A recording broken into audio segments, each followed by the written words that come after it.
The story begins with Kim Jun, an ordinary office worker, riding home from work on the bus and watching the trailer for a major game update. It was 2023, and with the development of technology, the quality of games had improved, and the era of virtual reality games had arrived. Kim Jun's game of a lifetime was Over the Fantasy, or Over Fantasy for short. This game is less popular than those that came out around the same time. The reason is that the game's system is so realistic that the difficulty level is quite high.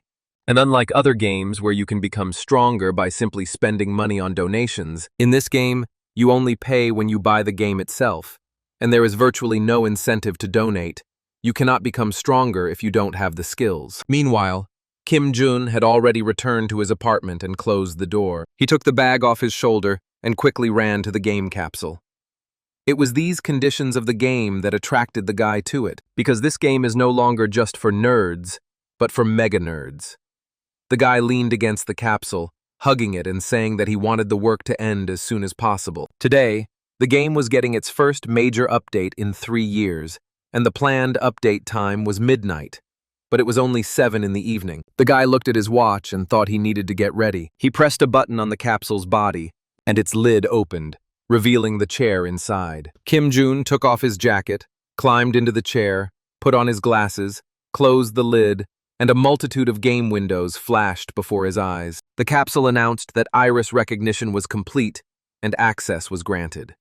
The game welcomed the guy and asked him to choose the character he wanted to play, and a multitude of human figures appeared before him. In the world of this game, you are considered a nobody, even if you have 3 characters at the maximum level. Kim Jun had all 7 characters. However, he was going to approach the character who had not yet reached the maximum level. It was a figure of a guy in simple clothes. The character's name was Dio. He was level 10, and he had no class. Kim Jun touched the character and shouted that he was choosing him. This character was used for inventory, and the guy took him specifically for storing items. In bright rays, the guy found himself in the middle of some square, and he had already become one with the character. The guy immediately noticed that a new class had appeared, and while he was organizing his items, he needed to collect items that would give him a level up. Opening his inventory, he noted with irritation that there were hundreds of different items in it. He realized that this would take quite a long time. After a while, Kim Jun ran his hand over his forehead and sighed with relief. He approached the NPC, the warehouse keeper Tony, who was an old man with a gray beard, and thought that he only had the Evra village storage left. Organizing the inventory took a long time because the items were so mixed up, and the guy asked Tony to open the subspace. Tony replied that they hadn't seen each other in a long time, and that the fee for using it was 1 silver coin. In this game, the fee for using the subspace increases proportionally to the level. This is also the reason why players keep their characters with inventory up to level 10. Kim Jun, looking through the inventory, finally found what he needed. He reached out his hand, and it calmly sank into the game window. He withdrew his hand and took out the Lycan's kukri knife, saying that he needed to give it to another character. Looking through the inventory again, he wondered why he had put all this junk in his inventory. Suddenly, the game displayed a notification that server maintenance for a large-scale update would begin in 15 minutes. The system warned players that they needed to log out of the game to a safe place, and Kim Jun exclaimed in surprise that he had spent 5 whole hours organizing. But the system notification suddenly disappeared, and the guy thought he would deal with it when the time came. It was the village of Evra, for which the appropriate level was 100, and as long as you didn't leave the base, you would be safe even at level 10. Kim Jun continued to organize while the system warned that a major update would occur in 5 minutes. But suddenly, the game glitched, and the color of its notifications changed from blue to red. Then there was a bright flash. The guy had his back to all this, so he didn't notice anything strange. The game displayed a message saying that a system error had occurred and that sending messages was no longer possible. Soon, Kim Jun finally finished organizing his inventory and exclaimed that he had finally done it. Stretching, he thought about how hard it had been to deal with this, but as he clenched his fist, he realized that something was wrong, and it scared him very much. He suddenly began to look around nervously. He didn't understand what was going on. He wondered why he hadn't passed out. Maybe the check was delayed? But that couldn't be, because there were no notifications. He thought that he should log out of the system directly. The guy raised his finger and shouted, calling up the system. A system window appeared in front of him, but it was full of interference. He looked at the corner where the exit button was usually located, but it was no longer there. So how could he log out of the system now? In the next moment, the guy suddenly realized that all his senses had become more acute. A drop of cold sweat rolled down his face, and even though the technology was advanced, could the game really be that realistic? He looked at his hands, which glowed slightly blue, and thought something was wrong. Suddenly he clenched his fists and thought it was a rift in the dimensions, and then he ran quickly, thinking he needed to go there, to the only place in this game where he could play with others, the very place where he could meet other users. When he got there, Kim Jun found only some kind of archway, and the rest of the space was empty. The guy exclaimed in surprise that there should be a gate here, but it was empty. Suddenly, someone bumped into him. As it turned out, it was a little boy who waved his hand and apologized to the guy. Then he asked him why he was standing there, to which Kim Jun had no answer and just stood there uncertainly. He looked at his hand again and thought about how distinct the sensation of the collision had been. Beads of sweat rolled down his face, and he wondered if this place was real. The guy gritted his teeth and thought that couldn't be. It was definitely a game. There had just been a glitch, and the touch sensor had probably broken. And so, when he got out of here, he would definitely sue the game company. But after 3 days, Kim Jun still couldn't get back, and he had no choice but to accept that the game had become reality.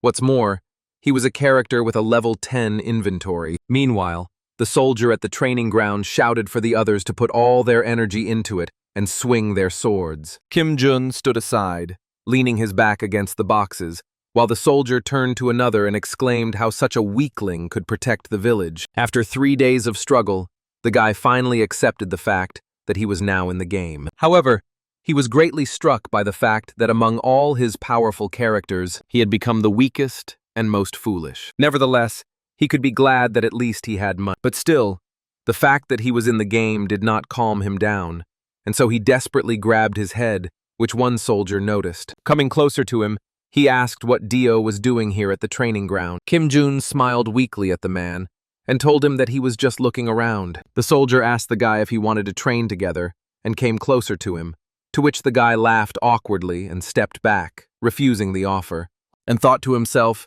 that he didn't even have a class, so how could he train? Suddenly he came to his senses and asked the man why they had suddenly started group training. Scratching his chin, the man replied that it was all because of the waves. Even though Evra Village is a peaceful base where NPCs live, there are times when waves of monsters come to attack them. You can fight and level up in a team with NPCs, which is much easier than fighting alone. And this is a training system developed by the game company. But for someone who came to a level 100 village with a level 10 character, that in itself would be a disaster. Based on this, Kim Jun thought that now was not the time to lazily mourn the circumstances. After all, it wasn't a given that if he died here, he would return to his reality. Kim Jun clenched his fist tightly and decided that he had to try very hard now. After that, a bunch of game windows popped up around him. Returning to Tony, Kim Jun decided that he first needed to properly sort out his inventory. He thought that if he changed his character, he would be able to change his class as well. Finding several scrolls, he came to the conclusion that he now had access to a martial arts master and an assassin. However, the guy's character stats were too low for him to change classes. But suddenly he found another scroll that glowed purple, and he noticed that the purple color could only be seen when changing the title of the second stage. The scroll opened, and it turned out that it allowed him to change his title and move on to the second stage, depending on his current status. And this scroll could be used at the altar of the Forgotten Temple, and the guy thought he couldn't use it. But suddenly, after rereading the scroll, he was surprised to find that he could use it. Could this be a hidden part of the game that he didn't know about yet? This game is more realistic than any other virtual reality game, and it was carefully thought out. The guy couldn't find a single bug, and the amount of information provided to users is much less compared to other games. To enjoy the game, you have to track down and find hidden content yourself. So there were many negative reviews, but the guy actually liked it. Looking at the scroll, he thought he had never heard of such conditions before, namely, that you had to be first class or lower and have a reputation of 500 or higher. So this was definitely a hidden part that no one had discovered yet. The guy rolled up the scroll and thought that the most important thing for him was survival. However, there were a huge number of secrets in this game that he had yet to uncover, and that made his blood boil. The guy thanked Tony and quickly ran off somewhere. Tony waved to him and told him to come back again. Then Kim Jun headed to the mercenary guild in the village of Evra. He entered the building, which was already full of people, causing the room to buzz with conversation. He walked on to the bar counter. Suddenly, someone pointed at Kim Jun and asked if he could see that there was a line. After looking the guy up and down, the man noticed that he was not the type of person who could easily afford such a place. Turning up his nose because the guy smelled like a loser, the man asked what this pathetic person was doing in the mercenary guild. Kim Jun approached the counter, threw something on it, and asked for permission to meet with the gentleman. As it turned out, the guy had thrown an old Class A mercenary card on the table, proving that he was a mercenary who had gone beyond the veteran level and reached the rank of expert. The girl behind the counter looked at the card in surprise. Others standing nearby also reacted very emotionally. Kim Jun smiled, thinking about how they say that less than 0.1% of mercenaries have one, and he just took it from his inventory. And the guy had a plan that included using this seal to disguise himself as a Class A mercenary, and with the help of a cloak with camouflage spells, he would hide his true identity. Suddenly, Kim Jun reached under his cloak, saying he wanted to show him something, and then he took out some metal and thought that this imperial metal was like a pass to anywhere. But if everyone saw it, he would be in trouble. Showing the metal and putting it back, he asked again if he could meet with the gentleman. Meanwhile, the guy was thinking hard about whether they would ask him to prove anything. Suddenly, he heard footsteps behind him. The man said that it seemed an important person had come to see them. The man was very well built. He bowed his head slightly and introduced himself, saying his name was Cotton, and he was the leader of the guild. Then he invited the young man upstairs to tell him more. The guy thought that now was not the time to show his fear. Folding his arms across his chest, he asked if he hadn't said he wanted to see the master. Cotton bowed respectfully and said that, unfortunately, the guild master was currently absent. But if the guy didn't mind, he could listen to him and then pass on the message. Kim Jun replied that everything was fine. He would tell him everything. As a drop of sweat rolled down his face, he smiled triumphantly and thought that now all that was left was to negotiate. The man and the boy went upstairs, and Kim Jun told them everything. In response, Cotton asked him again what he wanted them to assign him to do at the Forgotten Temple. Kim Jun replied that everything was correct and that there were no other conditions. Scratching his mustache, the man wondered why an A-rank mercenary would ask for such a thing. Then he said that he needed someone to accompany the priest, but all the mercenaries were already busy. The guy smiled and replied that he could do it. Then he said that he didn't need any reward for it. He just wanted to get to the temple comfortably. Hearing this, Cotton, somewhat taken aback, asked the guy if he really wanted to participate as an escort. The guy replied that this wasn't quite the case, and if something dangerous happened, he wouldn't just sit idly by, and then thought that if he said so, it would be difficult for the man to refuse him. They didn't need to prepare any additional rewards, and from the guild's point of view, as their combat strength increased, the risk of failure decreased. Folding his arms across his chest, the man smiled and replied that he understood and that it was possible. Kim Jun was happy that he had succeeded, and the man said that they would also notify the client of the changes and then asked him to fill out a request form. The guy signed the mercenary request contract, and the system informed him that a quest would appear soon. Cotton checked the contract and then said that everything was fine and the client would be happy too. Now the guy could leave, and tomorrow morning he should come to the north exit. Kim Jun turned and waved to the man in gratitude. As he walked out the door, he thought he needed to go back and prepare thoroughly, because if his identity was revealed, he would be in trouble. Meanwhile, Cotton smiled strangely at him as he left. The next morning, several mercenaries were discussing what would happen to them with the Class A mercenary. Another mercenary asked what this mercenary was doing in such a remote area, but suddenly, they noticed Kim Jun approaching. One of the mercenaries held out his hand to Kim Jun, asking if he was the mercenary rumored to be there, and then introduced himself, saying his name was Raymond. Kim Jun replied that his name was Monty. The guy shook the hand extended to him, thinking that at first he had used a pseudonym, as he had planned. but something was wrong. Kim Jun was surprised to find that only 4 guards, including himself, had been sent on the mission. He scratched his chin, thinking that they must have reduced the number of escorts, since he had said he would participate, and then noted with irritation that this cotton had fooled him. Suddenly, Raymond spoke up, asking if the client had arrived yet. Suddenly, a young girl with red hair braided into pigtails ran up to them,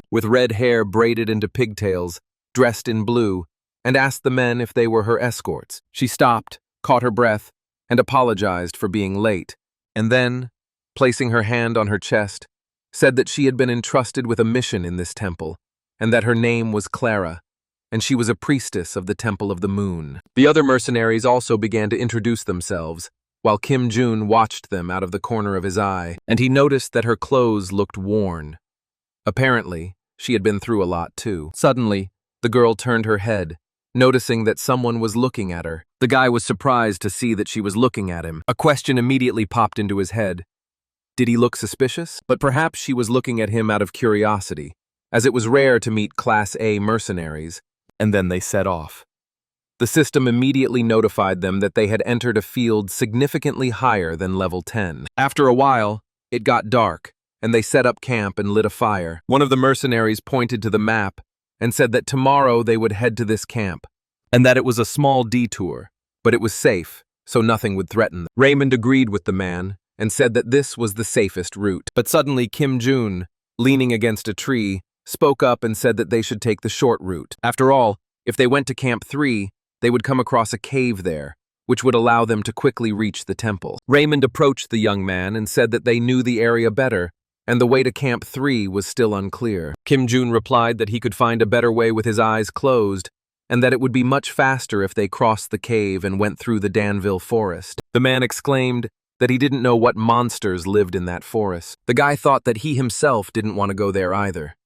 But the longer they walked, the more likely it was that he would be exposed. And then they would realize that he wasn't an A-rank mercenary, but just a level 10 character, without even a class. He thought he should remember this, and he shouldn't be afraid, and he should break through, he should act confidently, and then he firmly said that he was definitely heading for the 3rd camp. And considering the lady's endurance, wouldn't it be better for them to take a shorter route? And then he said that he wasn't participating in this quest for fun, and time was money. Meanwhile, he thought that they must be very angry, since he had asked for it himself and was now complaining about it.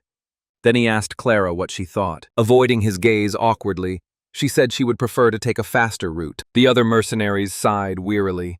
And then Raymond said that would be fine, but if something got out of control, he hoped that Mr. Monty would be able to solve everything for them. Kim Jun told them not to worry, but he himself was glad that he had been able to win the girl over so easily. Now it was time to go to bed before the difficult journey ahead tomorrow. The next morning, Kim Jun got up and began to stretch. Then he noticed with annoyance that his whole body was sore. But if this were all a game, a single night's sleep would have taken away all his fatigue. But now that it had become his reality, he would simply die of exhaustion. Raymond turned to Kim Jun and asked him if they would definitely reach the cave if they went this way.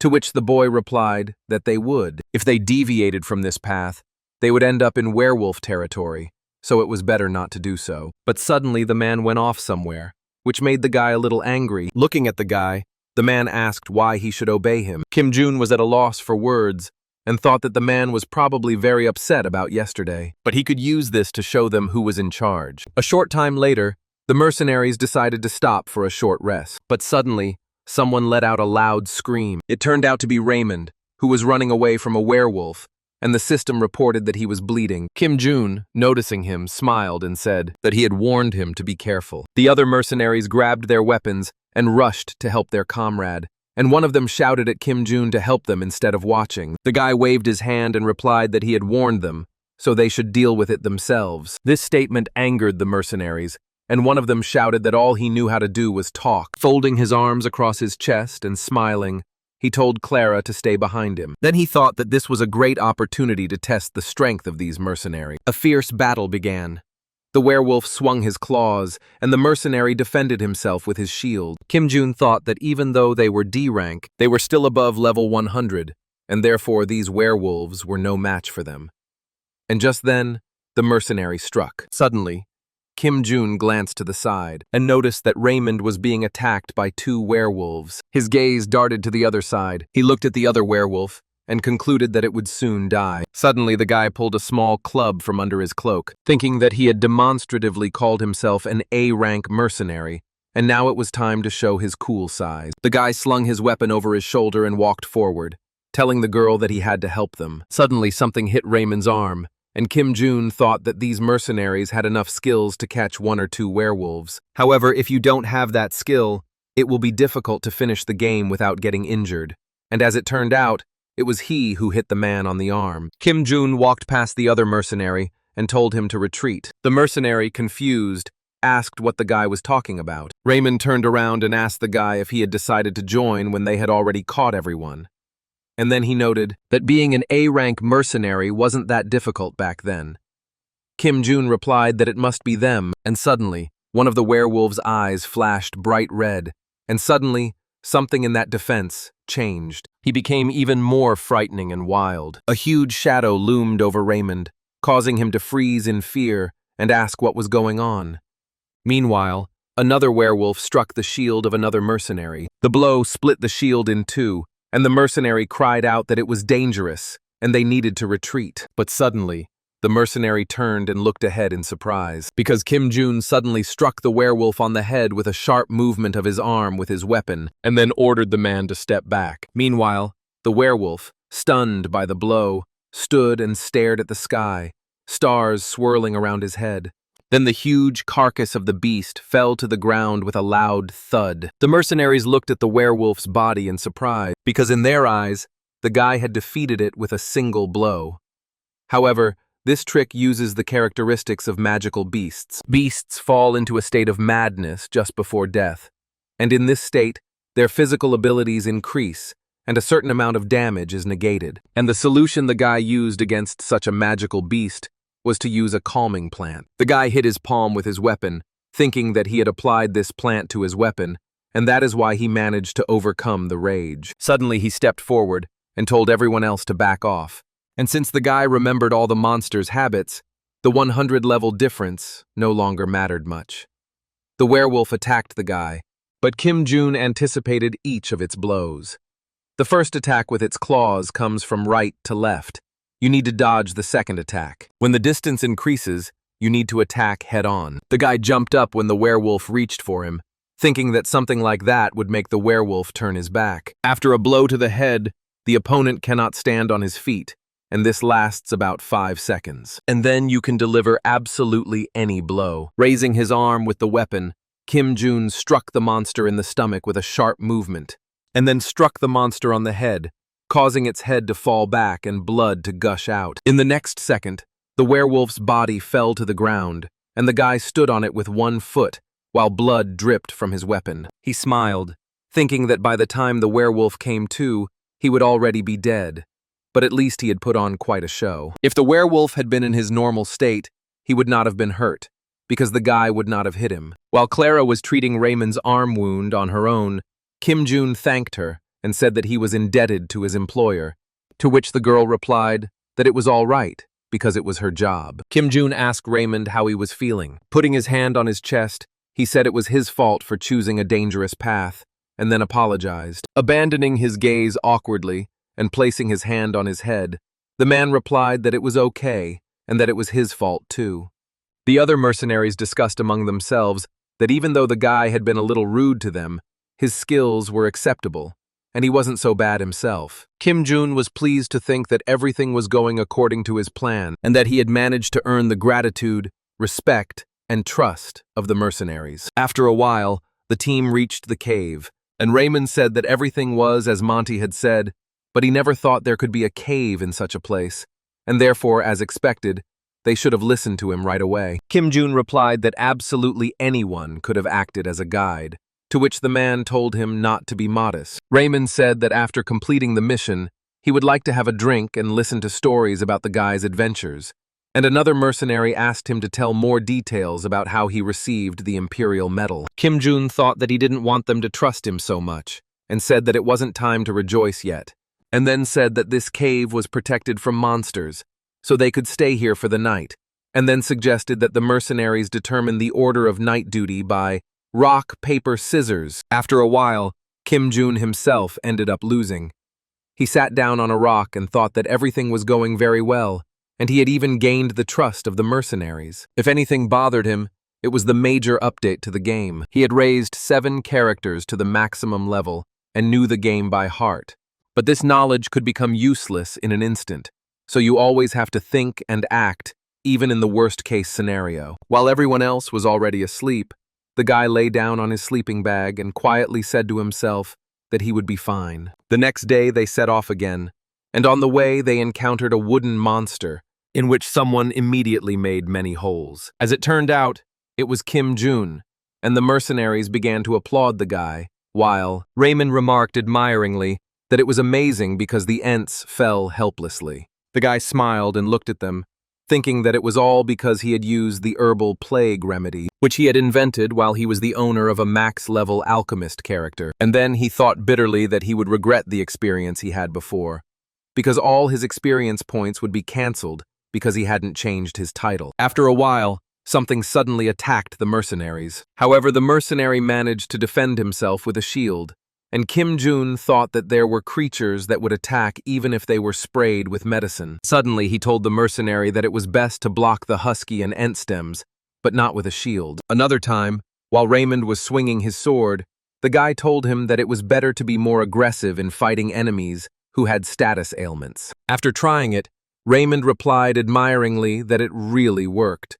The others also admired him, and Kim Jun thought that he was still instinctively giving advice. After some time, the team finally reached a large tree. Kim Jun scratched his chin and remarked that it must be somewhere around here. He began walking around the tree trunk, looking for something, and suddenly made a sound. As it turned out, he was looking for a hole in the ground from which a faint glow was emanating. The mercenary asked the guy if he could squeeze through this narrow hole, and he replied that he could, and that it was the shortest way to the temple. Raymond asked another man if he thought he would get stuck, to which he replied that he had said he needed to lose some weight. Meanwhile, Kim Jun reached out his hand to Clara and warned her to be careful.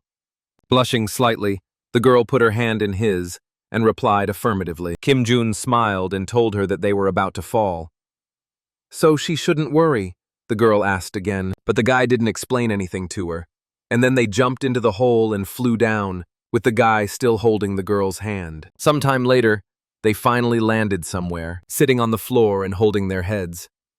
Clara asked what was going on, and then she got up and began to admire the temple's decor. Meanwhile, the other mercenaries also landed on the floor with a loud noise, and Clara noticed that there used to be space there, but now there was a mural. Kim Jun scratched his chin and wondered what these murals meant. They must be the main plot and clues. Looking at one of the murals, he thought that, as far as he could remember, it depicted a battle between an evil god and the moon. A battle between the evil god, who follows the demon god, the source of chaos, and the moon god. Raymond also looked at these frescoes. Suddenly, he pointed to one of them and asked another man standing nearby what the fresco looked like, wondering if it was an execution ceremony. The man replied that he was an idiot, and that the fresco depicted an inauguration ceremony, and the man in armor was a knight. Suddenly, Kim Jun pushed Raymond back and shouted for everyone to stop and step back. Looking at the fresco the man was looking at, he noticed that they were different from the frescoes he knew. Suddenly he remembered something and immediately thought that this fresco depicted the knight he had seen in the trailer. Suddenly Clara spoke up and said that it was a prophetic book. Folding her hands, she said that she had seen many things in temples, but this was the first time she had seen something hidden in such a passageway. Kim Jun, remembering that Clara was a priestess of the Church of the Moon, asked her what the phrase meant. Looking again at the phrase written on the wall, the girl replied that it was an ancient, sacred language that was no longer in use. Then she decided to translate the phrase. The translation of the phrase turned out to be the words, "The end of the world has come." Kim Jun immediately remembered the trailer and the night from it. He immediately remembered the first verse of the song from the trailer, and it dawned on him. He realized that a new event was currently taking place in the temple, one in which he had not yet participated. The guy thought it was scary, but he still had to move on because it was the only way for him to survive in this world. Turning to his companions, he said they needed to go to the temple. As they walked further and further, approaching the temple, everyone admired the architecture. Suddenly, they noticed a statue standing on one knee and holding a spear in its right hand. Kim Jun, looking at the statue, replied that first there was a fresco from the previous video, and now there was also a knight in armor from the trailer. Clara blushed a little and noted that it was a very beautiful stone statue. Kim Jun said that he had a feeling that it could start moving at any moment, and he himself thought that someday it would definitely happen. But Clara happily began to reassure the guy, telling him that there was nothing to worry about because the church had already confirmed that there was no risk here. The guy didn't believe it, but he didn't show it. And he thought that when an NPC appears, everything changes. And if this statue was really the guardian of the temple, then he definitely didn't come here to fight it with such force and would be killed in the blink of an eye. Suddenly, someone exclaimed that they could see the altar, and the system announced that they had entered the zone of lost ancient heritage. The system reported that the first condition of the quest had been successfully completed, while Clara bowed to the men, thanking them and saying that thanks to them, they had all arrived safely. The guy thought that the mission to escort the priestess was complete, and the next goal was to change characters. Suddenly, in the next second, the very scroll that emitted a purple light appeared in front of the guy, and it immediately opened. The guy's eyes widened in surprise, and the system announced that the hidden conditions of the ancient legacy had been fulfilled, and suddenly, the inscription on the scroll began to glow. Everything around him began to shake, Clara asked in confusion. "What's going on here?" Meanwhile, the statue also began to shake, and pieces fell from it. But suddenly the statue's eyes lit up purple, and suddenly all the stone fell off it, revealing something black. Raymond, in a panic, drew the other's attention to the light emanating from the statue. Hearing this, Kim Jun looked in that direction in fear and confusion, and what he saw surprised him quite a bit. As it turned out, instead of the statue, there now stood a huge knight in black armor. Seeing this, Kim Jun finally realized that this statue was not a guardian. It was the Knight of Death, an enemy that even level 300 players fight, a cursed paladin who had transcended death. He looked menacingly at the entire group of people. The guy smirked and said that this was definitely not the kind of monster that would appear in a level 100 field. He pursed his lips, thinking that there were more than 300 Death Knights in the 100th level field. And so his nerdy instincts told him that this was an unexpected event, and therefore defeating the Death Knight was not the ultimate goal. The developers are very secretive about their intentions in planning all events, so there must be another way to deal with this. Suddenly, another scroll flashed next to the guy, and the system informed him that he had a book of changes, and a forced hidden quest was activated. Kim Jun placed his palm on the scroll, and the system informed him that he must obtain the Death Knight's sword. And suddenly, the guy remembered how he searched the internet for a strategy, how to easily defeat the Death Knight. To which someone replied that anyone who chose a paladin knew how weak he was against divine power. Among the NPCs, you need to take a priest, and you need to put a shield on the Death Knight, which the priest uses. If you do this, you can crush the Death Knight, break his shield, and skip the first phase. The guy thought this was exactly what he needed, but suddenly the floor around him burst into flames. The knight reached out and asked how the boy dared to enter the sanctuary. Clara suddenly exclaimed, addressing the boy, that it was dangerous. Kim Jun responded by walking over to her and grabbing her by the shoulder and telling her to prepare her holy shield. He thought that the trigger for this sudden event was the change in his title, so most likely, the requirement for the event would be level 10 or lower, and no class. Clara asked the guy if he was really going to fight, and then exclaimed that she wouldn't allow it because there was no chance of winning. Kim Jun took the girl by the shoulders and leaned down to look her in the eyes, then said that they couldn't escape, and therefore she must cast Holy Shield on the Death Knight as soon as possible. The girl looked behind the boy at the knight, and he urged her again. The girl's body trembled slightly with fear, and she gripped her staff tighter.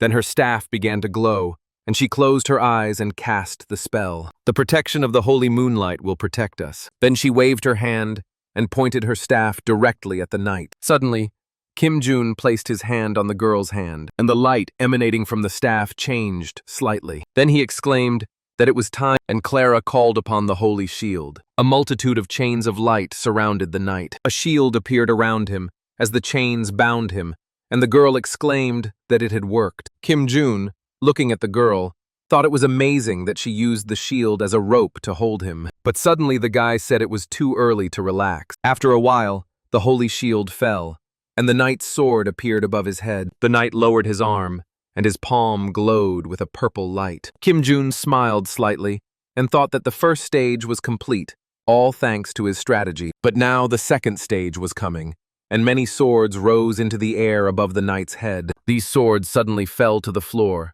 piercing it. Clara screamed again that it was dangerous, but suddenly Kim Jun paused to think, and then shouted his question about whether the knight would recognize him. Suddenly, the system announced that the conditions had been met, and the knight's eyes lit up orange-yellow. The boy thought that in any game, the Knight of Death was an unusual opponent, and therefore the Knight of Death's case was allowed. The system announced that the dialogue had been activated, and Kim Jun thought that if he told a story related to himself, he might be able to move on to the second stage. He noted aloud that all of this was clues to the quest. They were all in the trailer.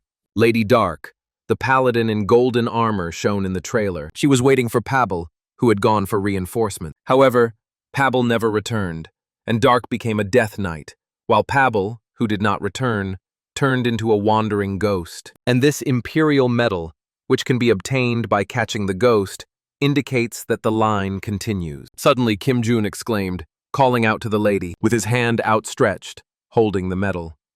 He said that the mission had been accomplished. The knight stared silently at the medal, and then she approached the guy, kneeling on one knee, and then praised the guy, saying he had done a good job. Kim Jun noted that he had succeeded, and they recognized him as an ally. The system reported that the guy was able to find out that the Death Knight was Adelia Dark, the Holy Knight of the ancient Holy Kingdom. Adelia said that a long time had passed.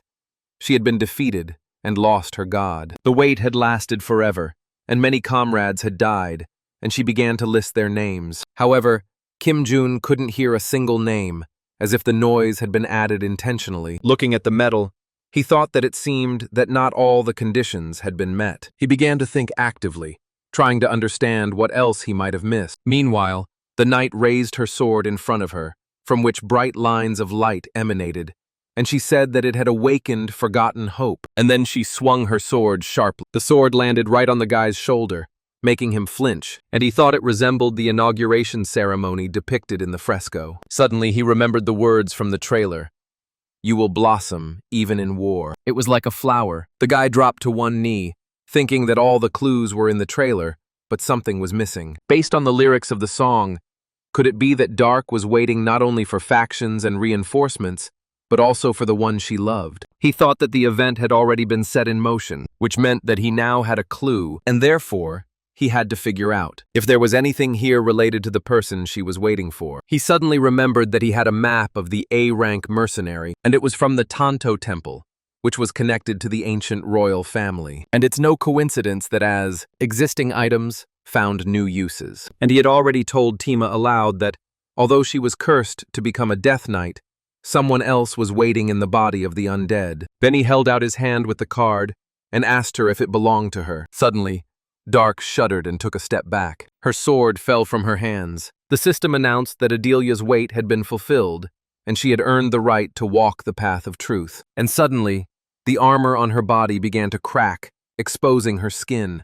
Her eyes were still black, but light hair and light skin showed through. She asked if he still loved her, even if she craved blood, even if her skin rotted and dried up. She fell limply to the floor, and the guy thought irritably, how should he know?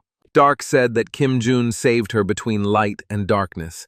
His spirit makes her tremble. Kim Jun told her that he was not the one she had been waiting for. Handing her the map, he said he was just a messenger who had brought his things. The woman replied sadly that she knew. With trembling hands, she reached for the map, one of which was still bound in armor. She touched it, and suddenly there was a bright flash, and she asked to send her man to heaven. Holding the card to her chest and removing the dark armor, she smiled and said with tears in her eyes that he was her flower and her truth. Suddenly, the system announced that the story of the fallen paladin was complete, and the reward was the sword of the ancient dead. The attribute of the reward was life energy. The system announced that the user's status was changing as new characteristics were added, and suddenly the guy's whole body turned into interference. He looked at his trembling hands, which were covered in pixels, and suddenly there was a bright flash. An explosion! Suddenly, Kim Jun woke up, lying on the bed, and opened his eyes. Getting up and looking around, he found himself in his room. Looking around nervously, he said it was all a dream, because a game cannot become reality. Suddenly, he remembered everything he had done, and the smile slipped from his face. Looking at his hands, he wondered if he was sad to return.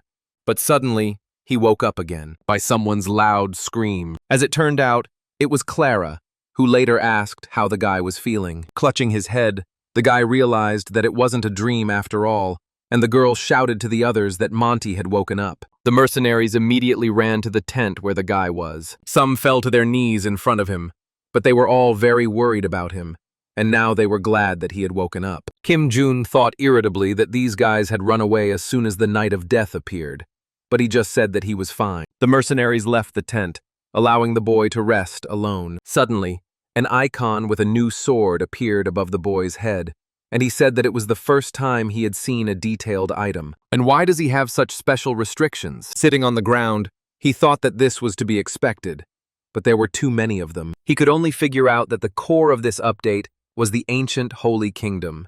Kim Jun cursed under his breath. He thought he never imagined that his advantages would end like this, and since his life now depended on it, he needed to be more careful. Kim Jun got up and left the tent. Clara, noticing him, asked again how he was feeling, to which the guy replied that everything was fine, and then told her to take the mercenaries and complete the mission, as he had business at the altar. Sitting at the altar, he took a scroll from his inventory and opened it. He thought that there was no longer any need to doubt. The system announced that the title was being replaced. Suddenly, he felt the same energy that the Death Knight had instilled in him, and suddenly he saw the sword she had used. Small bolts of lightning shot out from the scroll, and the system reported that the replacement was successful, and that his title was now General. The system notified him several times that his level had been raised, and the guy thought that the points from the monsters he had caught were accumulating, and he noted that this was the first time he had heard of such an increase. Looking at the characteristics, he noted that it was a normal level.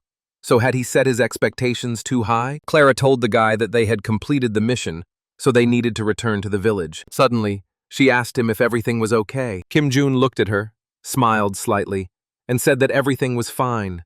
After a while, they finally returned to the village of Evra. Raymond said that, as expected, A-rank special training was not easy, but he still felt stronger. Kim Jun thought that he had used it to level up. The man suggested that Gigi return to the guild and report, to which he replied that he was tired and did not ask for a reward at all. Suddenly, Clara exclaimed that although the guy did not want to receive a reward, due to special circumstances, the Church of the Moon would grant him one. Raymond told Kim Jun not to be so angry and offered him a drink. The guy thought that he was talking like an older brother, and then thought that he had become attached to these guys.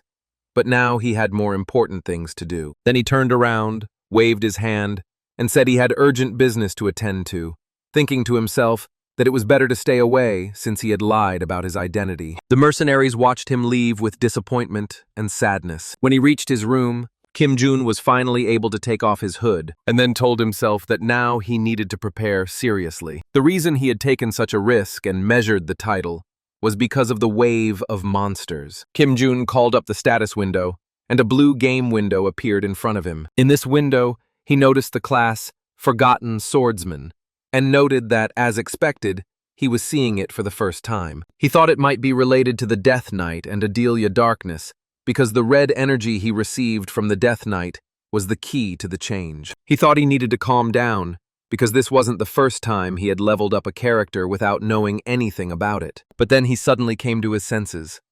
All the other max-level characters had been leveled up along the way, but the difference now was that it had become a reality. Kim Jun clenched his fist and told himself again that a wave of monsters was waiting for him, and so he needed to focus only on that. He thought that now he needed to test the skills he had gained when he changed his title. The first skill was Oath of Liberation, which could neutralize all target deviations by consuming the stamina of the person using the ability, and 10% of the caster's stats would be lost each time he made a contract.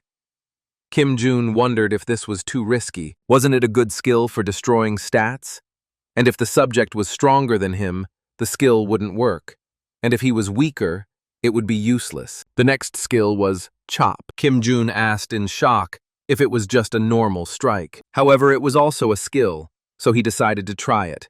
And suddenly, the space under his feet lit up red. A wind rose, and the system announced that the skill would change depending on the player's status. The guy looked at his hand and noticed that it was the red energy he had received from the Death Knight. Suddenly, the system reported that the power of the Forgotten Swordsman had recognized the seal of fire, and the chop skill had been changed. Opening his eyes again when everything had calmed down, Kim Jun saw a window in front of him that talked about the technique of firegrass. The guy thought it was incredible. The conditions for developing the skill appeared before him, the fourth of which was unknown, and Kim Jun now understood why he had such a title. After all, his skills were now modified by the power he had received from the Death Knight. He noted that the essence of flame, which is a condition for developing the skill, was stored in an inventory in another city. As he gathered his things, the guy thought that first of all he needed to level up in order to improve his skills. After a while,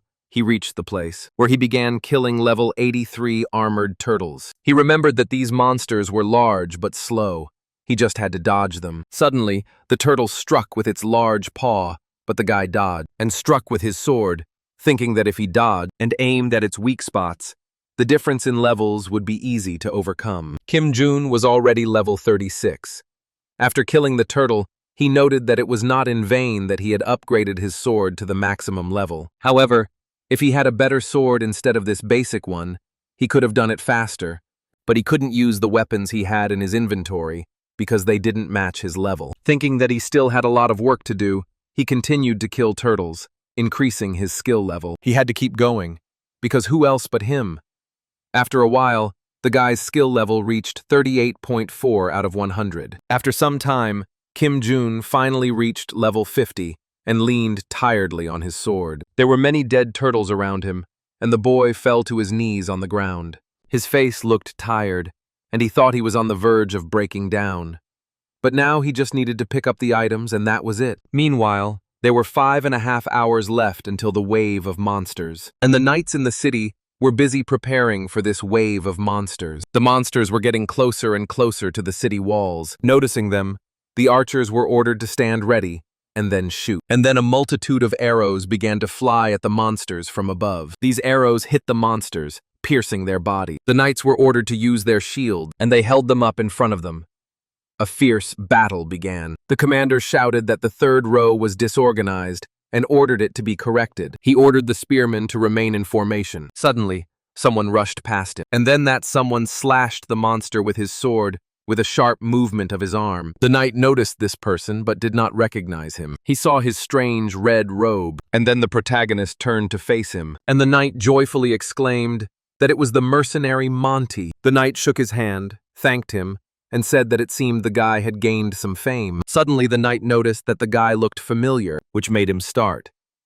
Kim Jun thought that he actually knew this NPC. It was him who had gotten to him at the beginning of the game. The knight asked the guy where they might have met, to which the guy simply replied that it was just a feeling. The man said that in any case, he was grateful, and it was very encouraging that he was an A-rank mercenary. Then he said that his squad would help him, to which the guy replied that they could count on him. He himself thought that the difference in levels between him and the monsters was almost twofold, and then he decided to use the lens of confidence. Using this technique, he was able to see the health bars of all the monsters, thinking that it was all thanks to the training items. As he chopped down the monster, he thought that now he was only aiming for critical hits. Kim Jun continued to swing his sword, killing the monsters around him. The knights admired his bravery. After all, he killed all these monsters so boldly and confidently. Suddenly, something flashed above the boy's head, and he turned his head toward the other monsters, and then saw the health levels of each participant in the battle, and made a decision. He jumped up to strike from above, thinking that anyone could kill them with a single blow. He thought that because of the seriousness of the situation, he didn't form groups with NPCs, and therefore he wouldn't be able to gain experience unless he killed them himself. Suddenly, someone's paw struck the guy, but missed his shoulder. Kim Jun turned and plunged his sword into the monster's body. The knight remarked that he couldn't believe he was using a large sword, to which the mercenary replied that the guy was an A-rank mercenary. Suddenly, Kim Jun looked to the side and noticed a werewolf with low health. He put a green leaf in his mouth and thought that he hated the rabid werewolf. Then he suddenly jumped up, attacking the werewolf from above. Landing on the werewolf's back, the guy thrust his sword straight into the monster's neck, and the tip came out the other side. The knight whom the guy had saved thanked him, but suddenly he was pulled back. As it turned out, another monster was about to attack the man. But the guy quickly noticed this, and pushing the man away, struck the monster with his sword. The man fell to the ground in surprise, while Kim Jun noted that all this annoyed him and looked at the status windows showing the experience gained. Moving away from the man, he thought about turning off the status windows for a while. Meanwhile, the other knights continued their fierce battle. Kim Jun looked to the side and saw several mantises there with low health. He gripped his sword tighter and then quickly ran towards them, thinking that they were the very prey he was looking for. With a sharp movement of his arm, he swung his sword, striking the monster's bodies and killing one of them. The boy killed the second one, and the knight fell to the ground, shouting that the attack was not too strong and that the monsters would strike back.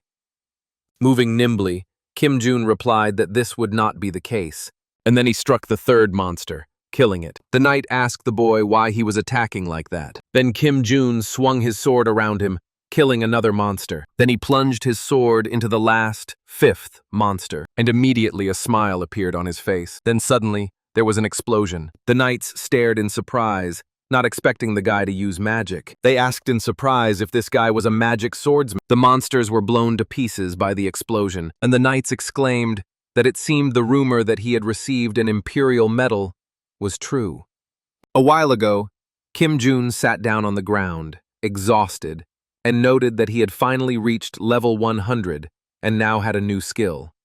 Explosion. The guy started reading the skill description, and he was getting more and more surprised. Standing up, he asked again if he could really blow up to 5 characters he touched with the tip of his sword. Imagining this in his mind, Kim Jun began to think that such skills had a downside, as they could also affect the caster. Then an idea suddenly popped into his head, and he grinned at his own cleverness. As it turned out, Kim Jun had managed to find armor in his inventory that protected him from fire. The armor glistened in the sun, and the guy thought that now he was completely immune to explosions, and then he rushed forward to attack again. He ran forward quickly, swinging his sword, leaving a trail of explosions behind him. Now he was invulnerable to fire, but the monsters were very vulnerable. Suddenly someone shouted that a huge monster had appeared on the battlefield, causing the guy to freeze. As it turned out, this huge monster was a level 150 guillotine bear. The bear roared loudly, and Kim Jun thought that it was much higher than the average level of the village,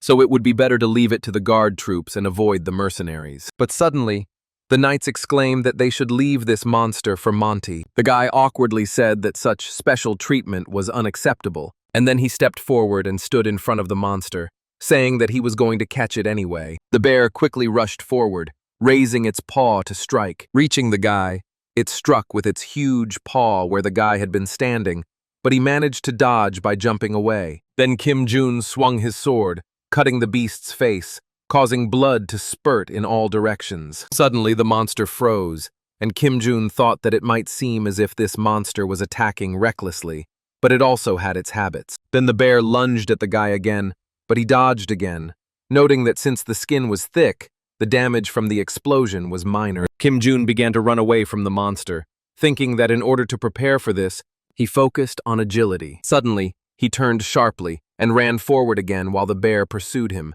thinking he needed to jump into the crowd of monsters. Breaking into the crowd of monsters, Kim Jun began swinging his sword, sweeping them out of his way. He thought about the monsters chasing him, not realizing that their blood was being spilled in vain, but they were already quite close. Suddenly, the guy turned sharply and began to slow down, and, as it turned out, he had a small bottle in his hand, and with a smile on his face, he said goodbye to the bear. Then he threw the bottle at the bear, shattering it into pieces and sending liquid flying in all directions. The bear looked at his paws in confusion, and Kim Jun suddenly shouted sharply, using his new ability. Suddenly, The bear's entire body was engulfed in an explosion and flames, causing it to scream in pain. Kim Jun watched this scene with a smile. The fire disappeared, and the bear began to fall to the ground. Then it fell to the ground with a thud, kicking up dust, and the knights cheered joyfully. And Gigi looked into the distance. The monsters sitting in the forest,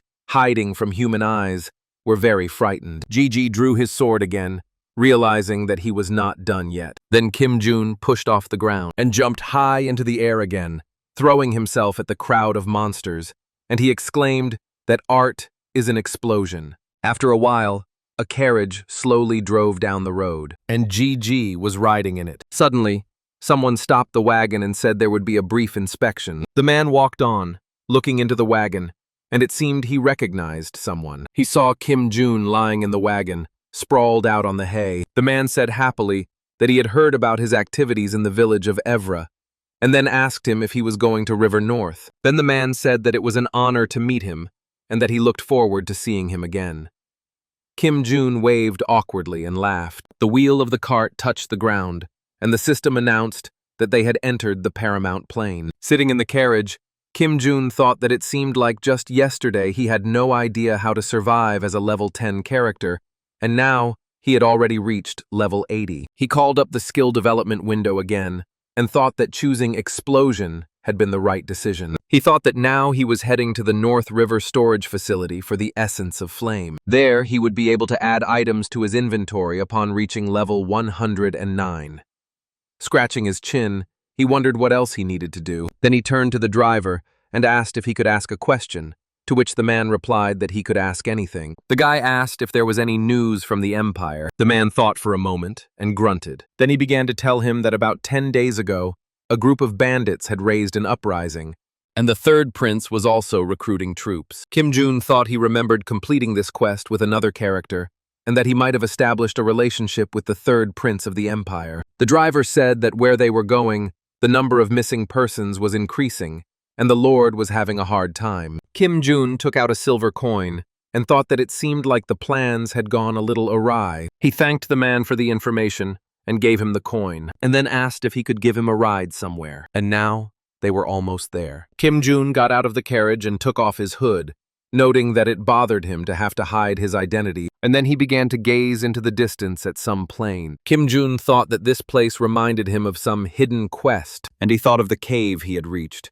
that it was a slave trader's cave in the Tira Mountains bordering the plains. Hiding in the bushes, he thought that they were the reason for the disappearance of people in the North River area. He looked away, thinking that he was not going to get rid of them because of a particular sense of justice. His goal was the elixir of agility, which could be obtained by defeating the boss. Kim Jun pulled his hood back over his head. Meanwhile, two men were talking at the entrance to the cave. One said that it seemed like the deal had gone very well. The other replied that he would be able to rest when he was done. The first man replied that of course they could. While Kim Jun watched them from below, he suddenly took out a rope. The man shouted that they should have fun today. Suddenly, the rope began to wrap around his neck, and suddenly, the rope pulled him back. Then Kim Jun jumped out of his hiding place like Spider-Man. With a wave of his hand, he pulled the rope, and the man whose neck it was wrapped around fell from the platform. Another man turned around and shouted to his companions that there was an intruder, but suddenly, Kim Jun rushed forward and, swinging his sword, struck the man, causing a fountain of blood to spurt into the air. The man's lifeless body fell to the ground, and the boy thought in surprise that the average level of these men was 50, and so he didn't even have to use his skills. Suddenly, something behind him caught his attention. As it turned out, there was a cage behind him with a small bird sitting in it. Kim Jun approached the cage and opened the door, and the bird immediately flew out of it. Watching it fly away, the guy said that they needed to be careful, and the system notified him that he had entered a slave trader's hideout. Meanwhile, there were several other people sitting in the cave, and one of them asked why these picky slave traders were so generous. Another man, holding a mug of alcohol in his hand, replied that it didn't matter. The main thing was that they were getting a lot of money. Then the first man asked if the people from North River really couldn't find them, if it was because they were so well hidden. The second replied that there was no need to worry, because the greedy nobles would not spend their money on a search. They would not even think of looking for this wide plain. Suddenly, A barrel rolled forward. The man, still holding his mug in his hand, looked at it in surprise, breaking off his conversation. The other man got up from his seat and asked irritably which bastard dared to disturb his boss while he was drinking. Suddenly, Kim Jun smiled faintly and asked what the big deal was. He approached the men, holding his large sword on his shoulder, and asked if the men hadn't had enough to drink yet. Suddenly, someone's hand fell out of a barrel that rolled into the cave, making a soft thud on the stone floor. The men stared at it in surprise, and then they rushed to attack the guy with knives and fists, shouting that he was a scoundrel. Did he really think he could get out of there alive? The guy, still smiling, held his sword on his shoulder, when suddenly, there was a flash of light. As it turned out, the guy quickly swung his sword, attacking the men who wanted to kill him. Others also tried to attack the guy, but they too were killed by Kim Jun. The body of one of the slave traders fell onto the stone floor right in front of their boss, causing him to stare in surprise. A slight tremor of anger ran through his body, and he frowned and clenched his jaw. Kim Jun lowered the tip of his sword, which was dripping with blood, and said that he had dealt with the rest along the way. He slung the sword back over his shoulder and told the man that he was now alone. He smirked and said that it was all so tiresome, and that they should get it over with quickly. After a while, someone's bloody hand reached out desperately, and its owner cried out, begging for mercy. As it turned out, it was the slave trader boss himself. He lay on the floor, trembling slightly, and asked the young man what he wanted. The man tried to crawl further and further away from the young man, desperately shouting that he was only following orders. Kim Jun frowned as he looked at the man, and thought that he knew this man had to die. He thought, however, that he felt uncertain, but still the guy raised his hand with the weapon, and he asked the man if he had ever felt sorry for someone who deserved to die. And then suddenly blood splattered everywhere. After searching around a bit, Kim Jun found a small key with blood dripping from it. Standing up, the guy looked around the room for the chest that the key belonged to. He crouched down in front of the chest, inserted the key into the keyhole, and turned it. The door opened, and Kim Jun took out a potion of agility, and the system announced that, thanks to the potion of agility, his stats had increased by 5. Kim Jun pulled the cork out of the bottle and began to drink its contents. After finishing it, he happily noted that he felt all his fatigue disappear, and the system notified him that his agility stat had increased by 5. Kim Jun told himself that it was time to get going, but suddenly he heard someone's voice asking if anyone was there. Feeling the cave wall with his palm, he thought he heard a voice coming through the wall. The guy scratched his chin and thought that the slave trade was over, so there shouldn't be anyone else here. But suddenly, an image of someone popped into his head. After wandering around the cave for a while, Kim Jun found the place he needed to go. He touched the cave wall with his hand, and suddenly everything around him began to shake. A few seconds later, a passageway opened up right in front of him. Moving forward, Kim Jun looked around as he passed by cages in which people were sitting. These people were extremely thin and weak. They could barely hold their heads up. They were dressed in rags and looked more like the dead than the living. Covering his nose and mouth with his hand, Kim Jun noted that it was very difficult to look at, even though he had seen it in the game. He thought that if he had seen this for the first time, it would have been difficult for him to just walk away. Moving on, he remembered that there was another wooden door ahead. Kim Jun pushed the door, and it creaked open, and he entered the next room. In this room, in some kind of magic circle, sat a girl. Her hair was white, and she was dressed in a white dress, her head bowed low, and her hands were resting on her knees. The guy was a little shocked. Hearing someone enter, the girl raised her head and looked at the stranger, and then she quietly asked him to kill her. When he saw the girl, Kim Jun was finally convinced that she was the one he had been thinking about. He remembered that a gang of thieves had sold this girl to a sorcerer, and this minor character was supposed to become a victim. Her older brother Sigmund was second in command of the North River Knights, and this incident was the reason for his appearance. This incident led to the appearance of the strongest swordsman of the Church of the Moon, also known as the Knight of Justice. The guy folded his arms across his chest and thought that the death of this girl named Sepia was therefore one of the most important events. And it wasn't that the players didn't try to save her. It was just that no one succeeded.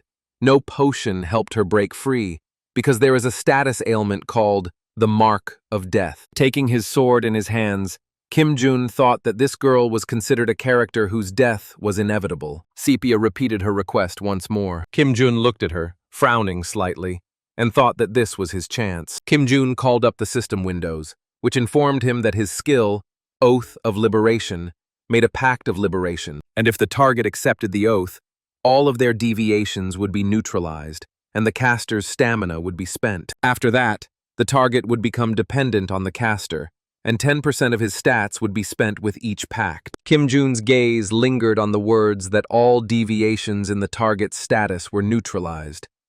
He thought that he did not yet know if this skill could remove the mark of death, but for some reason, he was sure it was possible. However, there was one problem, namely that 10% of the target's stats would be consumed. Frowning, the guy wondered if it was worth taking such a risk to subjugate. But suddenly, he came to his senses, and his eyes widened. He asked himself what he had just been thinking about. He thought about what was in the game, but he must not forget that this was now his reality. He caught himself thinking that a person was suffering before his eyes while he stood there, lost in his thoughts. And he immediately remembered how he had cut down the slave traders without remorse. Even after finishing off the gang leader, gritting his teeth, he thought that he was not like them at all. He was not a monster. Suddenly, Kim Jun dropped to one knee as he approached the girl. He looked at her seriously and said he would save her. The girl looked at him in surprise, and he told her that there was a way to lift her curse. He spread his arms and asked her what they should do. After being in shock for a while, or rather, in complete confusion about what was about to happen, Sepia finally gathered her thoughts and nodded silently, her face looking determined. Kim Jun smiled in response and held out his hand to her. The girl placed her hand, bound by a chain, in the guy's hand. The system reported that a level 1 Oath of Liberation had been used, and the subject had accepted the contract. And suddenly everything around them was flooded with bright light. The system informed him that stamina was consumed depending on the status condition, and if the guy ran out of stamina, the contract could become invalid, and it asked if he wanted to continue, to which Kim Jun immediately replied yes. And in the next second, the light became even brighter. Kim Jun closed one eye and clenched his teeth, asking what the hell was going on. Meanwhile, the light became even brighter, filling the entire room and blinding the guy and the girl. The system announced that a hidden quest to rescue Sepia had been detected. After a while, Kim Jun slowly opened his eyes. He remembered that the light had escaped from his hand, and suddenly a hidden quest had appeared. But as it turned out, the guy woke up not in the room, but in some kind of hell. Somewhere, a whole crowd of monsters was running, some of them flying from above. Knights in golden armor were running towards them. Suddenly, Kim Jun noticed a pattern on the helmet. He thought he had never seen such a pattern before. Suddenly, a 3-headed dog appeared somewhere. Something exploded in the dog's mouth, and Kim Jun thought that if this continued, he would lose. But suddenly, a bright flash appeared somewhere above, blinding 2 heads at once. The boy also noticed the glow in shock. Then a girl appeared in the sky. She looked like a beautiful angel. Suddenly, Kim Jun noticed that the direction of her gaze was directed straight at him. The girl closed her eyes and blessed the guy, telling him that the glow would come with him. But in the next second, Kim Jun suddenly got up from his place on the floor, asking what that was. Standing up and sitting down, he saw that Sepia was lying on the floor in front of him in a magic circle. He grabbed his head and looked at the girl, and later wondered if this vision was related to this girl. This led Kim Jun to assume that Sepia was not just a minor character. Suddenly, system windows appeared, mentioning a secret quest called Save Sepia. The system reported that the amount of stamina absorbed by the oath was 90%, and the loss of the caster's characteristics after taking the oath was 10%. The system asked Kim Jun if he would continue the contract, to which he agreed without hesitation. The system reported that the player's strength was beginning to wane, and the boy's body was enveloped in a kind of glow. This glow also enveloped the body of the girl, who was still unconscious on the floor. Kim Jun thought he was beginning to feel a surge of strength, but then he coughed up blood, and he raised his hand to stop the flow, and the system notified him that the player's health was below 10%. However, the guy's hand couldn't stop the blood that continued to spurt from his mouth, and he wondered if he had really overestimated himself. Saying how much pain he was in, he thought that it wasn't just the numbers that were falling, but the pain was spreading throughout his body. Meanwhile, Sepia woke up and slowly opened her eyes. Kim Jun's body was trembling slightly at that moment.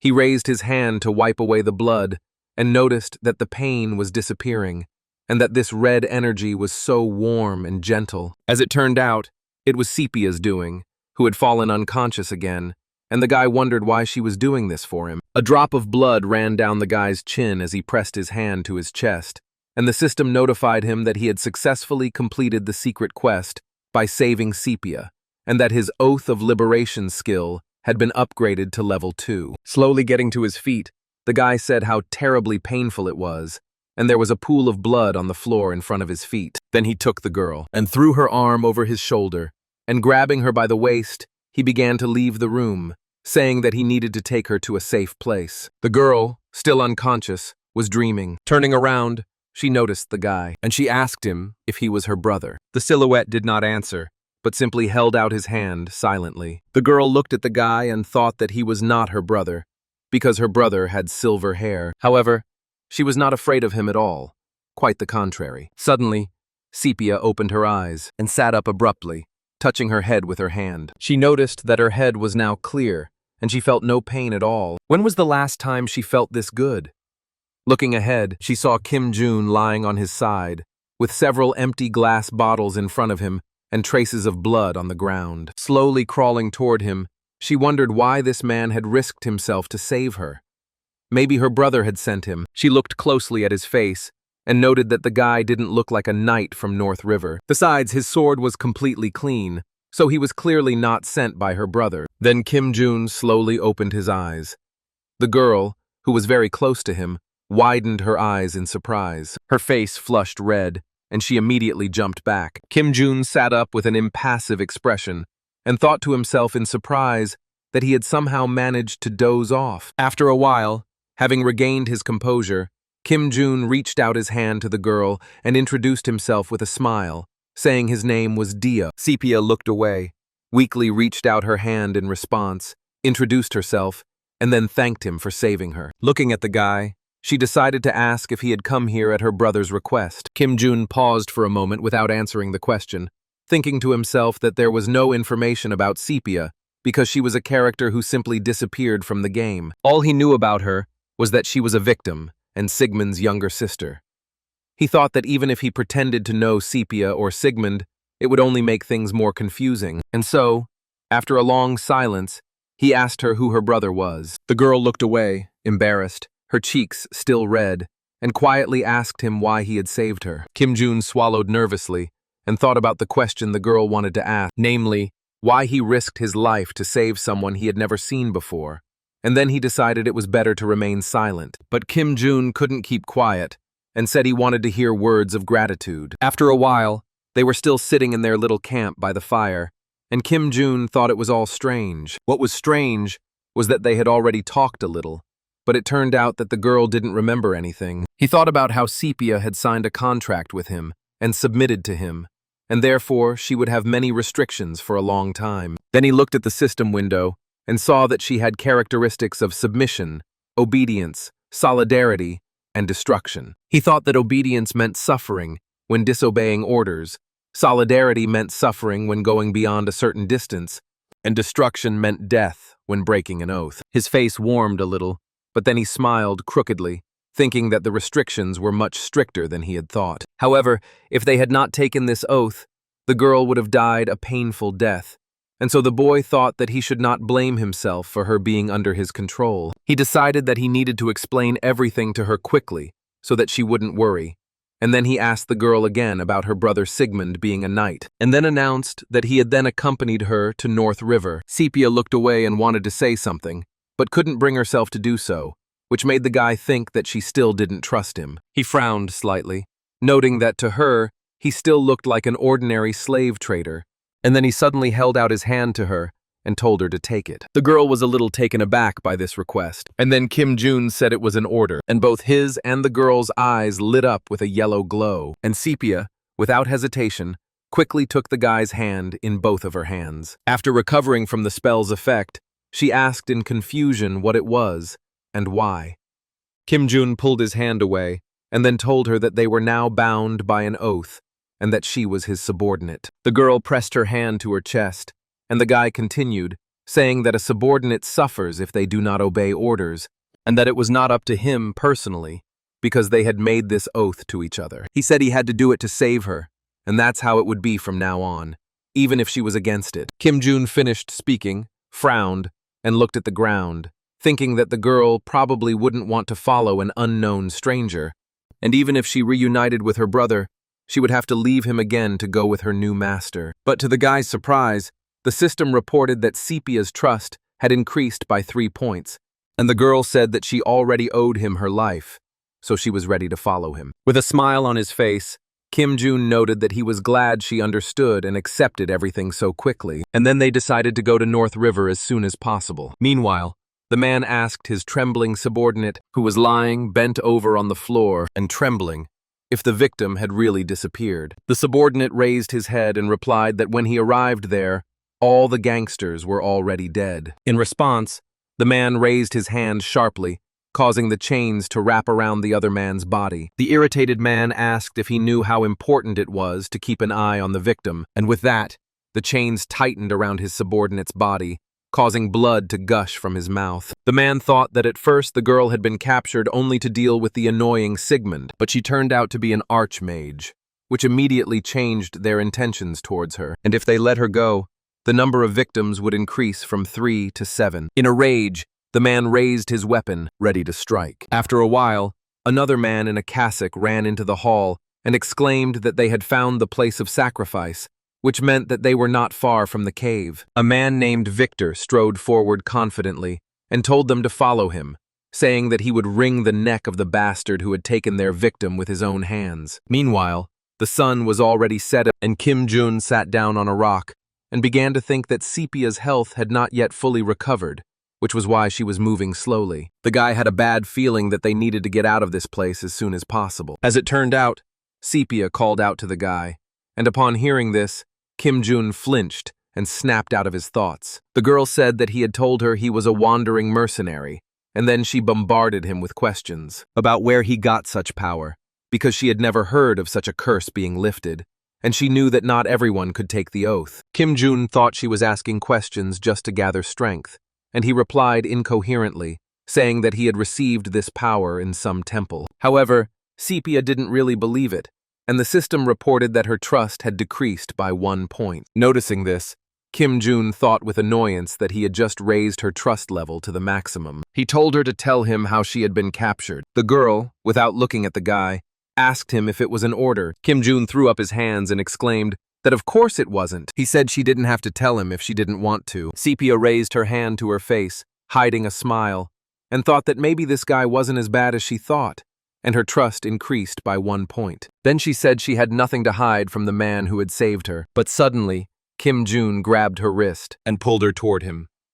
They hugged almost. Not understanding what was happening, Sepia asked why he had grabbed her so suddenly, but the guy just told her to look behind her, and the girl turned her head and saw some kind of dark mark that was almost in the same place where she had been standing before. Noticing this mark, she exclaimed that she knew this dark energy. As it turned out, this dark energy was the same one she had felt in the room where she had been held. Victor stepped forward, surrounded by his subordinates, and said that it looked like he was going to have problems. Kim Jun quietly said Victor's name, and Victor asked him if he knew him. Then he noted that the guy recognized his mark. Kim Jun stepped forward, shielding Sepia, and the man said that this guy, who looked as neat as a nobleman, touched what belonged to him without any fear. With a smirk on his face, Kim Jun replied, telling him to take it however he wanted, and the guy threw something at the man with a sharp swing of his arm. As it turned out, they were wooden blocks with a red symbol painted on them. And then, when these blocks touched their targets,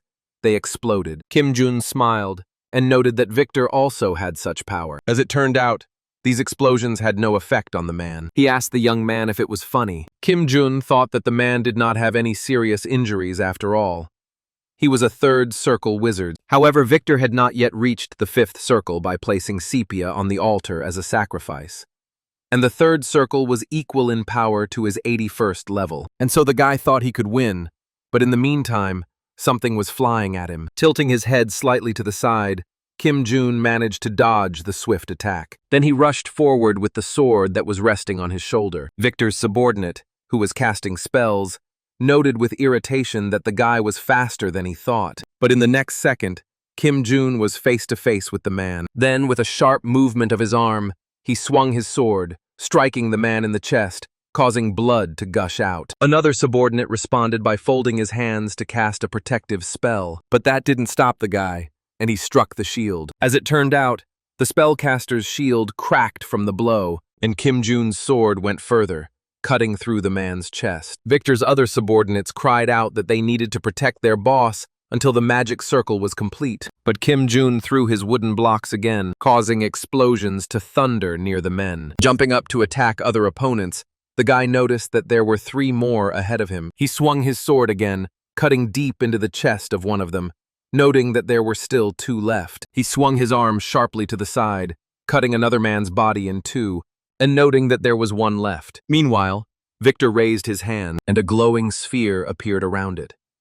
Glowing lines crept through the air. A magic arrow was sent forward, and the man said that this spell would pursue its target to the end, no matter how far it ran. And the man joyfully exclaimed that now it was over. However, the man's spell did not reach its target, because the guy covered himself with something black. With a smile on his face, Kim Jun took a deep breath, and it turned out that he had covered himself with Victor's subordinate.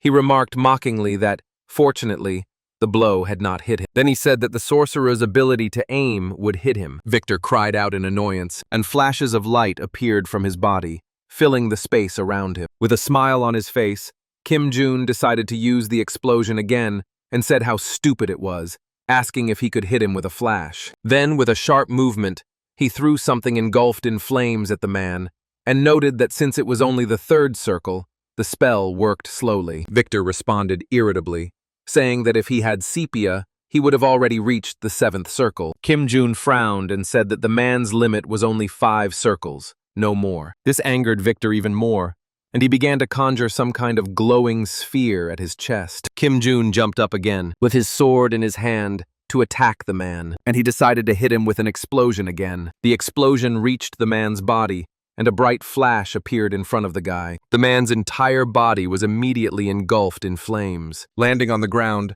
Kim Jun stood up to get closer to the man engulfed in flames, wanting to finish him off. But suddenly, something made him stop halfway. Looking at Victor, who was screaming in pain, he wondered what this strange feeling was. He noticed that his explosion skill was indeed a flame skill, but now it looked a little different. Meanwhile, tears were streaming down Sepia's cheeks, and she sighed. The guy immediately looked back at her and was shocked by what he saw. Her eyes were shining, her arms were crossed over her chest, and the outline of flames could be seen around her body. The guy was shocked by such a change. The girl shouted that now it was the man's turn to suffer, and flashes of light illuminated the space around them, and chains flew forward. These chains began to wrap around Victor's body and then squeezed him tightly, causing him to scream even louder. Tears were still streaming down the girl's cheeks, but a smile flitted across her face, and she stretched out her arms, tightening the chains tighter and tighter. The fire burning the man's body grew even stronger. The chains tightened even more, and he begged her to stop. Kim Jun watched all this with surprise on his face. Seeing this scene, he realized that it was Ego's magic, NPC magic, that could only be found in later versions, and only those who had risen to the rank of the strongest could use it. Kim Jun, still in shock, turned to look at the girl, amazed that she could use such magic.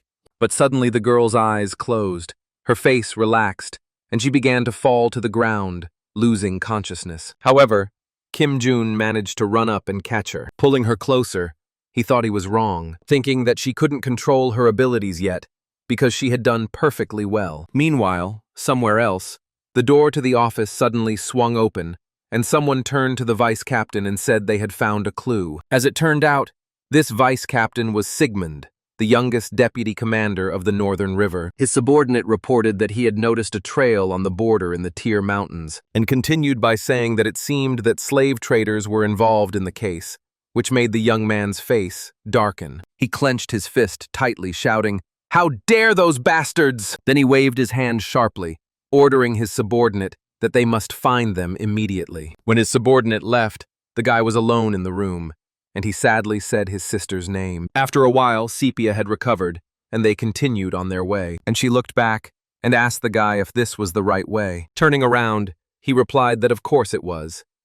He told her that he knew a shortcut to the North River. As they moved on, the boy noticed that the girl still doubted him, and that he was just trying to find the way without a map or compass. He didn't want to lose her trust, so he should have kept quiet, but he thought he would have to protect the girl, so he didn't expect her to be so strong. Seeing the girl on his back after the battle, he looked at her stats window, which was normal, but her class was still hidden. The guy guessed that maybe she had the same abilities as her older brother Sigmund. With a smile on his face, he pointed somewhere ahead with his hand and said that they would arrive at North River very soon. Sepia responded briefly, and the guy couldn't think of anything else to say. Turning his back, he thought that he needed to win her trust before she asked about her abilities, and if he wasn't careful, he might even die. The guy thought he had seen another side of her and wondered how he could now learn more about the girl, and decided that he had to try to win their trust. After a while, Kim Jun raised his voice and called the girl by name. Turning around, he said with a serious look on his face, and said he needed to tell her something, and then asked her if she was a heretic. This question provoked a negative reaction from the girl, and the system reported that her trust had dropped by 5 points. Meanwhile, a girl was walking within the walls of Atron Cathedral. Her red hair, braided into 2 ponytails, swayed behind her with every step. A man in blue robes put his hand on his chest and thanked the girl for her work. As it turned out, this girl was Clara, and she accepted his gratitude with a smile. The man told her to follow him, which she did, and she began to admire the cathedral's interior. After a while, they reached some doors, and the man told Clara to be careful, even though she had already finished her training, and then she entered a huge hall. In front of her was a throne with someone sitting on it, and a blue carpet leading to it. Clara awkwardly approached, then bowed politely, touching the carpet with her knee, and greeted her grace Luna. The woman sitting on the throne told Clara to look up. As it turned out,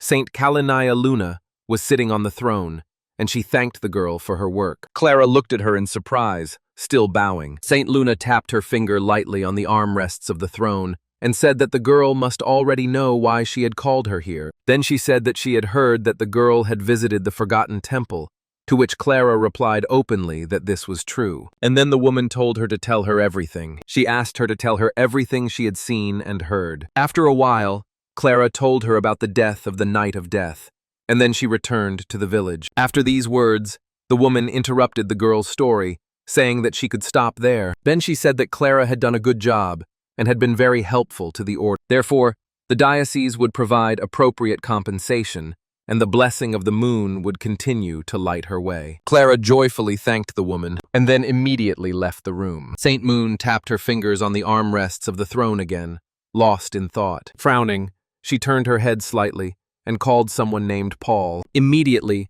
a man appeared behind her, who was the Archbishop of the Lunar Church, and he asked the woman if she had called him. The woman said that there was no lie in the priest's words, but something was bothering her. In response, Paul nodded and said that the name Monty was completely fictitious. In response, the woman ordered the man to send a personal letter to Port River, and it seemed that she would have to keep an eye on this guy. Meanwhile, Sepia asked Kim Jun why he thought she was a heretic, and said that most likely the heretics were those who kidnapped her. Kim Jun replied that those they call heretics must have something in common, and that commonality is the pursuit of power, not faith. And the power that the girl had demonstrated was simply incredible. The girl froze in shock and asked again. Frowning, she lowered her gaze and thought about how she had always suspected him of something, and so she didn't even know how to respond to him now. She swallowed nervously, thinking that, judging by the guy's abilities, there was a possibility that he was an inquisitor heretic of the Holy Emperor of the Moon Church. And then Sepia quietly said that she would tell him everything. She recounted that in her youth, she often lost consciousness, and her magical power was out of control. So she turned to magicians, who told her what was wrong with her, but they never found a solution to the problem. Kim Jun asked the girl if she could control magic at will, to which she replied that although it was hard to believe, it was true. But it was definitely not the power of the devil, because during her escape, she had used the magic of fire and light. Kim Jun put his hand on his chin and tilted his head to one side, lost in thought. and he remembered the vision he had seen when they signed the contract with her, and so he wondered if she really had divine powers. Sepia cried out, asking him to believe her, and said that even though she looked scary, she would not cause any harm. Kim Jun, feeling a headache coming on, thought about how she had hurt Victor, and so he wondered if she had done it because she had lost her memory, or if she wasn't human at all. The guy looked at the girl and noted that she had started telling the story too suddenly, and so perhaps he had frightened her. The girl's face darkened, and she looked away, and asked him if he was the Holy Emperor's Inquisitor. Kim Jun waved his hands and pointed out that he had said he was just a mercenary. Hearing this, Sepia asked again, somewhat surprised. Then she asked him if he was from the East, to which the guy asked why she thought so. He asked her what difference it made where he was from, to which the girl replied that according to rumors, many people from Songhuangshan come from other countries. Hearing this, Kim Jun grabbed his head, realizing what she meant, and he confidently declared that he hated heretics. The Holy Emperor's heretic inquisitor possesses such great power that he is called the First Moon. However, the clan itself is not so powerful. If there is even the slightest suspicion of heresy, the righteous person will be immediately imprisoned. And Kim Jun told Sepia that if he were an inquisitor, he would kill her at the first suspicion. And then he asked her, since they would soon be there, perhaps he should not tell her about their agreement. Turning his back to her, he said it would be better that way, as he didn't want to tell her brother that he had subjugated her. Sepia agreed. Looking at the girl, the guy said that she wouldn't be able to get rid of him anyway, so it would be better for her to pretend that he was just accompanying her. The girl replied that her brother would not let her go if she said that.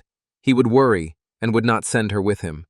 In response, the guy asked if that wasn't better than saying she was his subordinate. Pressing her hand to her chest, Sepia asked the guy to make her just one promise. She asked him to be sure to say that she was now a subordinate if her brother still didn't want to let her go. She told him that her brother had grown up in the slums and risen to the rank of deputy commander, and she hoped he wouldn't give his life for her, lose his honor, and the rank he had worked so hard to earn because of her. Kim Jun scratched the back of his head and thought that, to be honest, he thought he would be happy to see Sigmund. Resigned to the situation, Kim Jun turned around and, with a smile on his face, promised that he would do just that. He told her that they should leave now and that the city was just around the corner, but then his gaze caught something to the side. As it turned out, several people were rushing forward on horseback below, making their way through the dust. Sepia looked at them and noticed the flag of the Knights of the North River, and then she ran joyfully toward these people.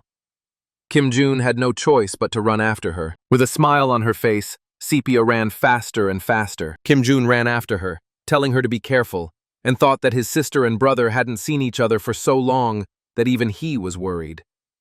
Sigmund rode forward quickly on his horse with a sword in his hand, and the boy thought it would be good if he could convince him. However, Sigmund's eyes burned with rage. This sight somewhat disturbed Kim Jun. Sigmund continued to rush forward furiously and shouted for the boy to die. Then he aimed the blade of his sword directly at Kim Jun, but Kim Jun managed to draw his sword and block the blow. Flying backward from the blow, he asked irritably why he had been suddenly attacked. However, Sigmund's momentum was too strong, and Kim Jun fell to the ground. The guy forcefully stuck his sword into the ground, and as it turned out, Sigmund dismounted his horse and walked straight up to Kim Jun while he waved his arms and said that there had been a misunderstanding. However, the other man did not listen to the explanation at all. He simply swung his sword with the intention of killing the boy. The blade of the sword passed right over Kim Jun's head, but he managed to dodge it by bending backward, but the sword still caught his hair. The next blow was not long in coming, but it also missed its target because he blocked it with his sword. Sigmund swung his arms with force, sending Kim Jun flying backward and knocking the sword out of his hands. And as it turned out, the guy's sword strike hit his cheek. Already sitting on the ground, the boy clenched his teeth and looked back. Behind him, he saw several knights on horseback holding flags, as well as ordinary knights standing at the ready, and behind them stood Sepia. Turning his head back, he smiled crookedly and thought that he had not expected any help. Clutching his sword tightly with both hands, he got up from the ground, thinking that Sigmund was clearly not ready yet. Then he thrust his sword into the ground with force, and a barrier appeared around him. However, this did not stop Sigmund, and he rushed forward, asking what kind of nonsense the guy was talking about. But his blow landed on the ground because Kim Jun managed to dodge it by jumping up, and then the guy flew down, kicking the knight in the chest. However, this was not enough to defeat him, and Kim Jun landed on the ground nearby. Sigmund noted that it was the first time he had seen such precise technique, but suddenly, his eyes lit up yellow, and he asked about it. However, something suddenly flew into the guy's temple, stopping his attack. Sigmund turned around irritably and asked who had done it. As it turned out, it was Sepia, who was now looking seriously at her brother, her hands on her hips. Sigmund asked in shock why his sister had done that, and Kim Jun thought that the guy was obviously shocked, and that it was probably because they were close relatives. Sepia pointed her finger at her brother in annoyance and exclaimed, asking if he had gone mad and wanted to kill her too. Both Kim Jun and Sigmund looked at the girl in shock, while her brother asked what he was talking about. Realizing that she had spoken too soon, Sepia brought her hand to her face. She covered her mouth with both hands, and Sigmund, spreading his arms, asked her what it all meant. After a while, they finally reached the city of North River. As it turned out, Kim Jun had already told them about himself, and Sigmund asked the young man how he had arrived from the east, cured Sepia of her curse using Eastern magic, and dealt with all those magicians. Sigmund asked if he had understood everything correctly, to which Kim Jun replied that he had. Looking at the guy, Sepia thought that he was lying so confidently, but there was nothing she could do if they wanted to convince her brother. Putting his hand on his chest, Sigmund apologized to Kim Jun for attacking him so suddenly, and then he remarked that it was surprising that he was so strong, but he asked if everyone from the Eastern continent was like that.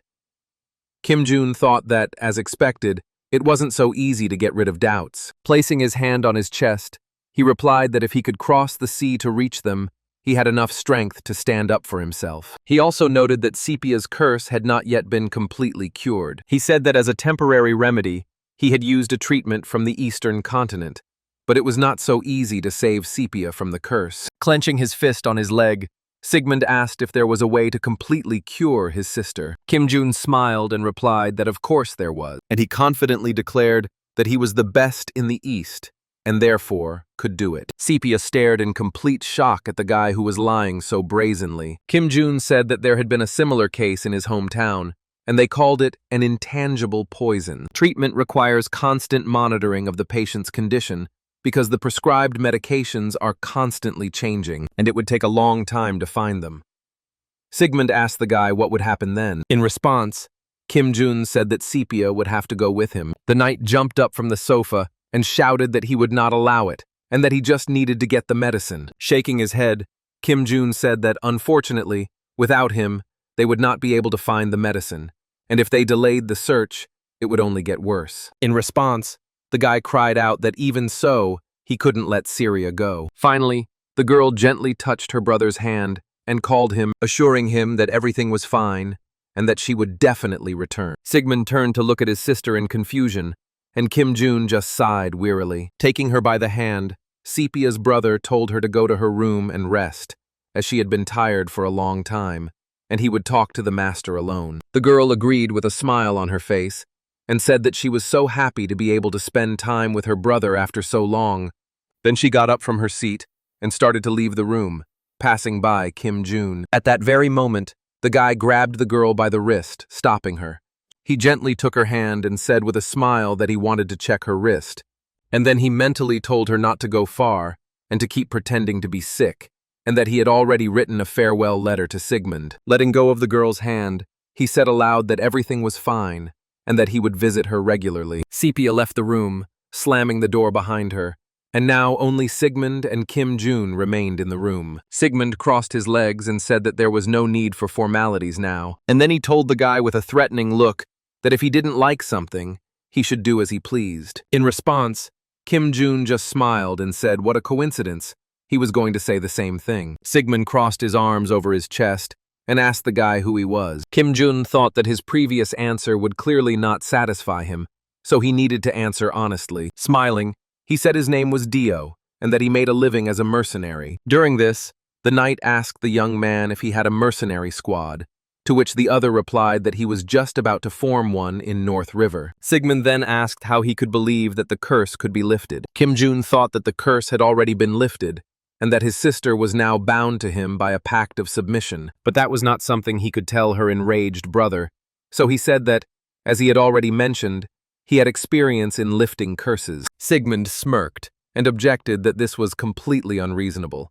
And then he asked him why he risked his life, and Kim Jun's hands, which had been resting calmly on his knees, began to tremble. This question made the guy lower his gaze, and he couldn't find anything to say. Remembering everything that had happened and scratching the back of his head, he wondered why it was so difficult for him to answer this question. He thought about how the last time Sepia asked him, he gave an answer, but this time he only replied that he didn't know, and then he asked the guy if he needed a reason to save someone. Sigmund looked at him intently, and then raised his hand to cover his lips, and said that he didn't know if he could trust him with his sister, because the guy was too suspicious. Kim Jun thought Sigmund's question was reasonable, and as a level 10 character, he wouldn't be able to honestly explain his actions. Meanwhile, the night continued, saying that the guy had saved Sepia, who had been kidnapped by the Black Mage, and that he knew about the curse, which he hadn't told anyone about. And the guy with a serious face asked Kim Jun again if he could really save Sepia. Kim Jun replied that he was willing to bet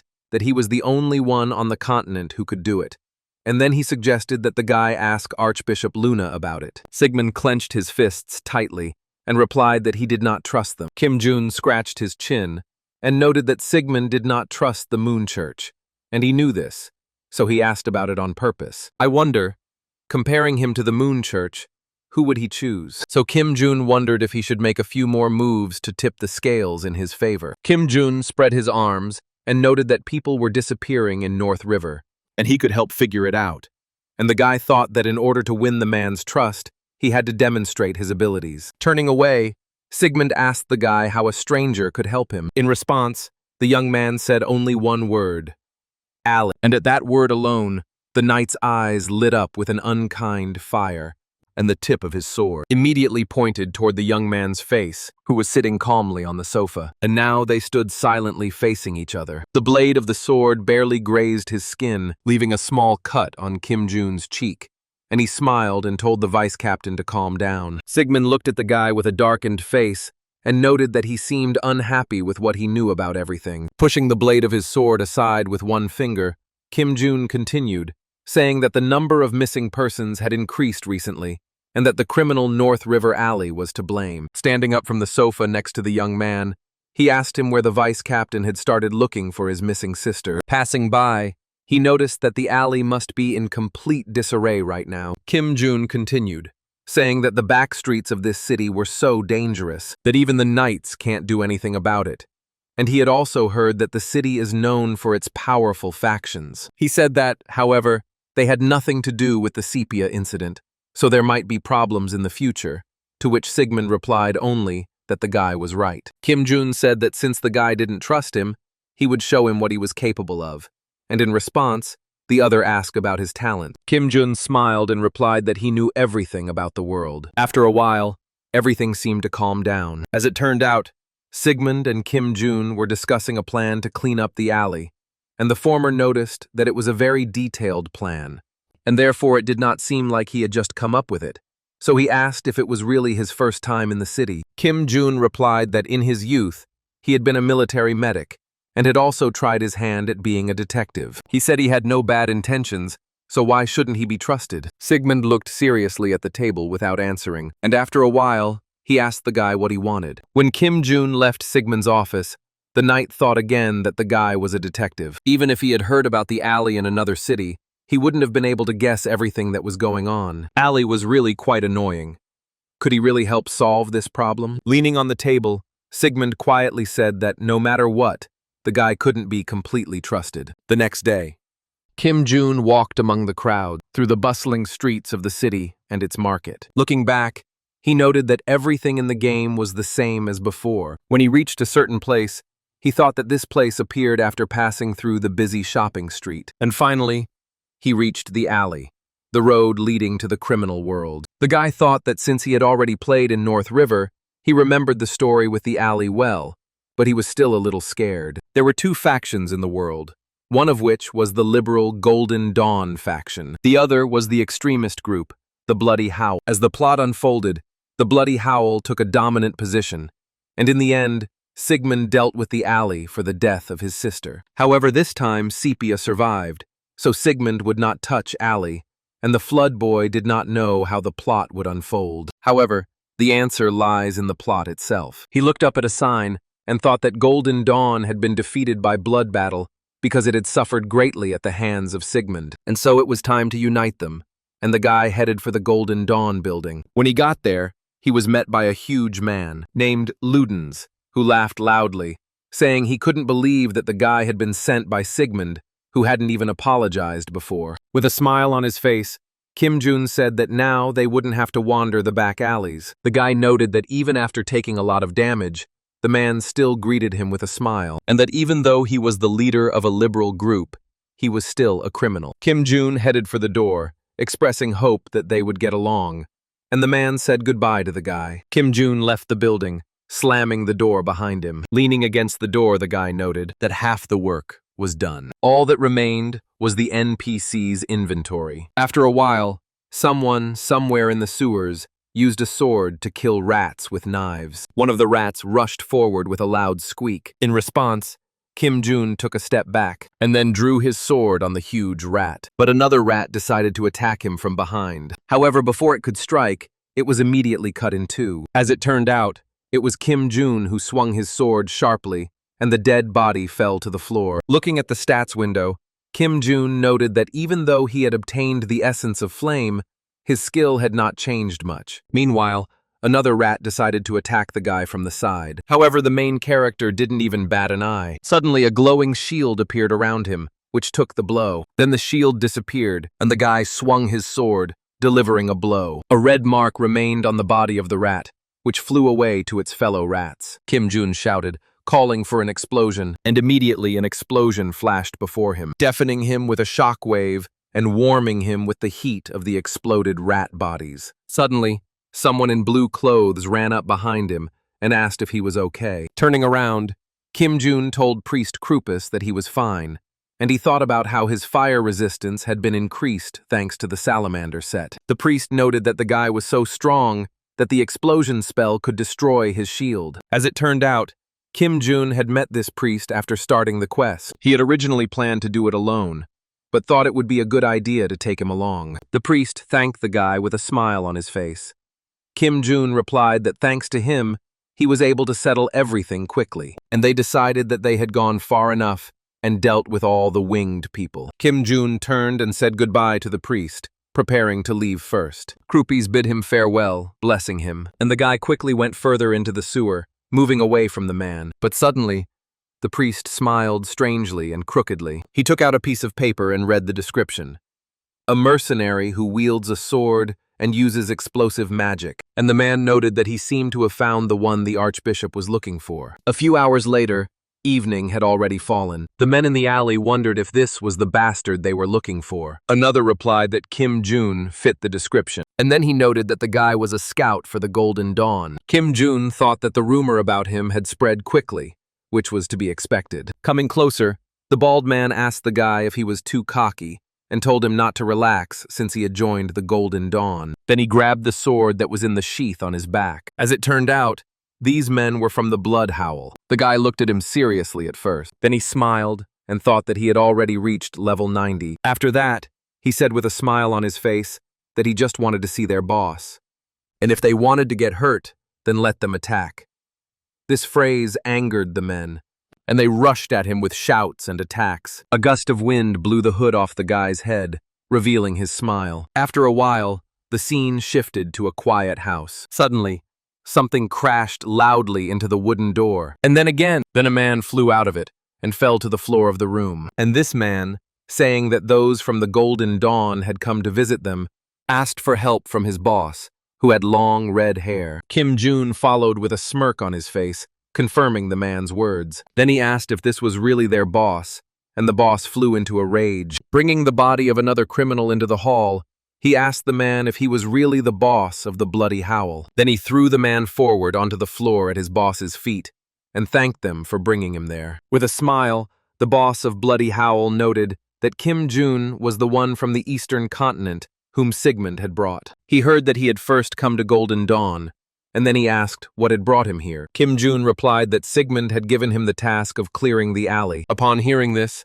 the man smiled crookedly. Then he grabbed his head and laughed loudly. Then he told the guy not to lie to him, because the proud Sigmund would not solve the problem with the help of a stranger. Then he threw the bottle at the wall behind the guy, and it shattered into tiny pieces. Then he raised his hand, cracking his knuckles, and he asked if the guy had been sent here.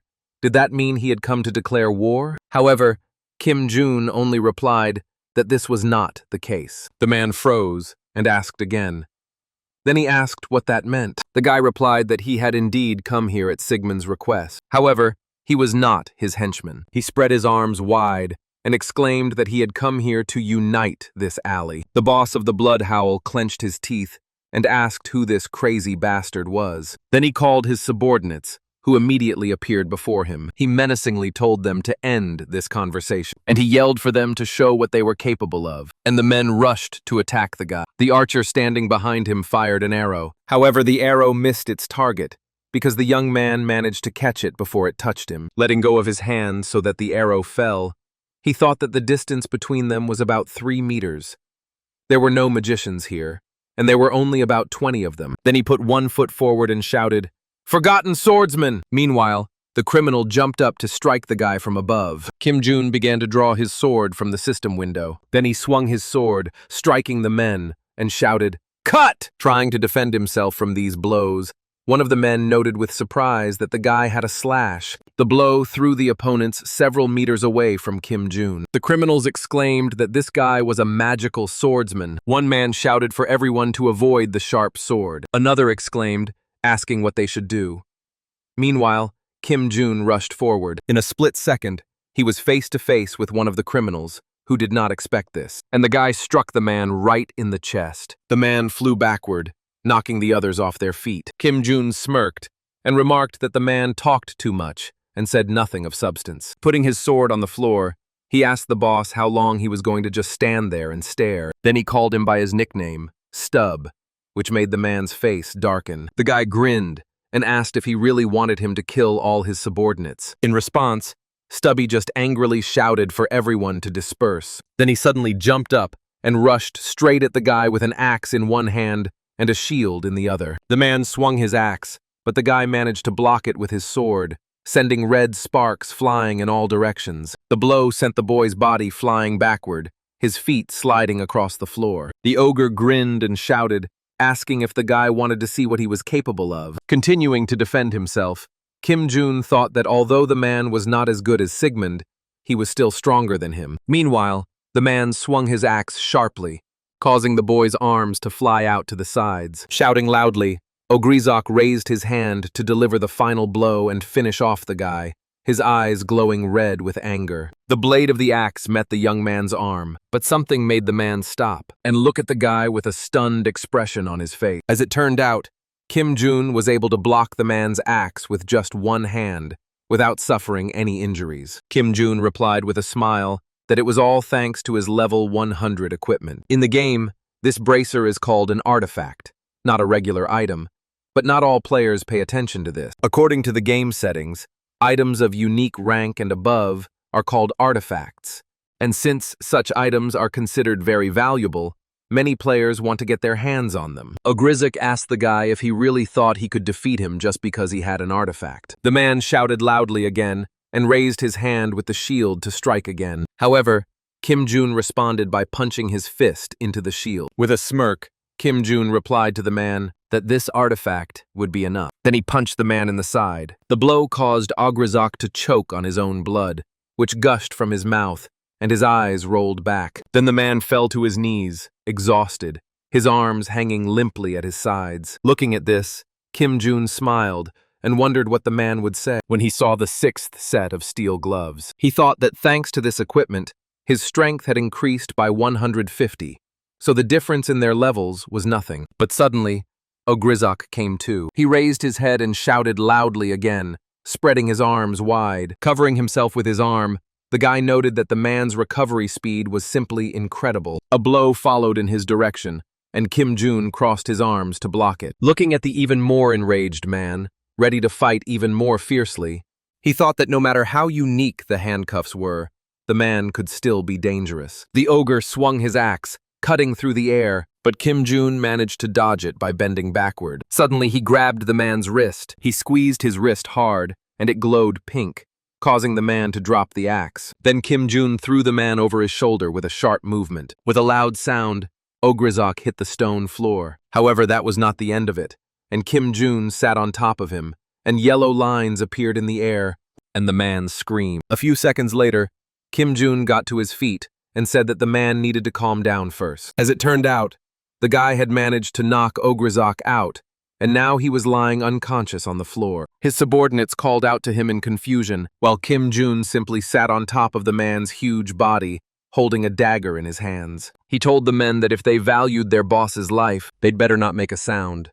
They should sit quietly like mice. In response, the men froze quietly a few meters away from the guy. Closing his eyes and frowning, the guy thought it was all over. And then he wondered if he could consider himself stronger now. Opening his eyes, he thought that he couldn't think that way yet. Suddenly he sighed and said quietly that it was strange. But he missed Raymond. He missed him, after all. He was his first friend, and so he hoped that Raymond was all right. Meanwhile, Raymond was sitting in some basement. His hands were chained to the armrests of a chair, his clothes were torn, and there was blood on his chest. The man screamed in pain, begging someone to stop. In the same room lay other mercenaries whom Kim Jun had met at that time. Their bodies were covered in blood, and it was unclear whether they were dead or not. Tears streamed down Raymond's cheeks, and his voice grew quieter as he begged for it to stop. Behind him, a figure appeared, descending the stairs. The newcomer was a woman with short red hair who was smoking a thin pipe. The ugly hunchback asked her if she had arrived yet, and called her Mrs. Scarlet. Scarlet asked the man if he had found out anything. As saliva dripped from the man's toothless mouth, he replied that of course he had. He had taken good care of it, and he told her that after the wave of monsters in the village of Evra had ended, he had left.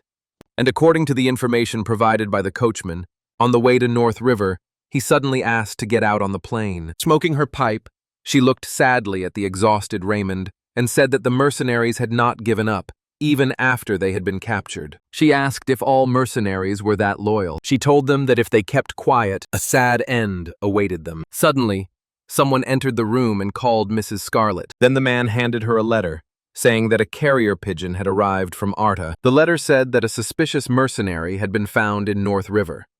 Although the mercenary's level was not high, he was quite strong and resembled the monster hunter Monty. Scarlet thought that if they found this mercenary, they might be able to find out Monty's whereabouts. Or maybe this mercenary mentioned in the letter was Monty himself. Thinking about this, the woman smiled triumphantly, and she said that they were going to North River, so everyone should get ready. Then she ordered Raymond to be killed, and he looked at her pitifully as dark streaks ran from his eyes. Then he flew into a rage and shouted that she had promised to spare his life if he told her everything he knew. However, no one was going to spare this man, and when he realized this, tears flowed from his eyes. Meanwhile, Ogrizok woke up and asked Kim Jun why he hadn't killed him, since he had every chance to get rid of him. With a smirk on his face, the guy replied that, as he had said earlier, he had come just to talk. He said that from the very beginning, he had never planned to get rid of them. Sighing, the man tilted his head to one side and asked the young man what he wanted then. Kim Jun replied that, as he had already said, Sigmund wanted him to unite the two factions, and he asked if it would take a lot of time and effort. Then he asked the man if he was interested in what would happen if he united the alley. Then he answered his own question,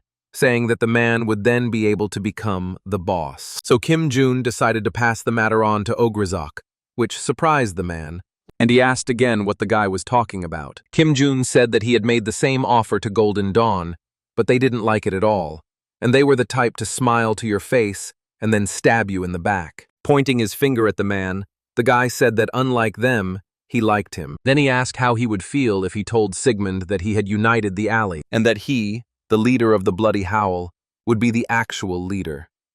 He would become the true master of the alley, as he had always wanted. The history of the Blood Howl gang began about 10 years ago. At that time, the alleys were organized quite differently, and criminals could not socialize and have fun there. But then someone came along who could change all that, and that hero was the current leader of the Blood War gang. He subjugated the alley not only with his cruelty, but also with his leadership qualities, thanks to which he suppressed the crowd. He was able to take control of the entire North River, and so everyone pledged their allegiance to him. But then a guy came along and said that if Ograzok did everything he said, he would soon become the ruler of the alley, and the man gladly agreed to this. Kim Jun, meanwhile, thought he couldn't believe that this man would fall for the trick of a guy he was seeing for the first time in his life. Meanwhile, one of Ograzok's subordinates stared at him.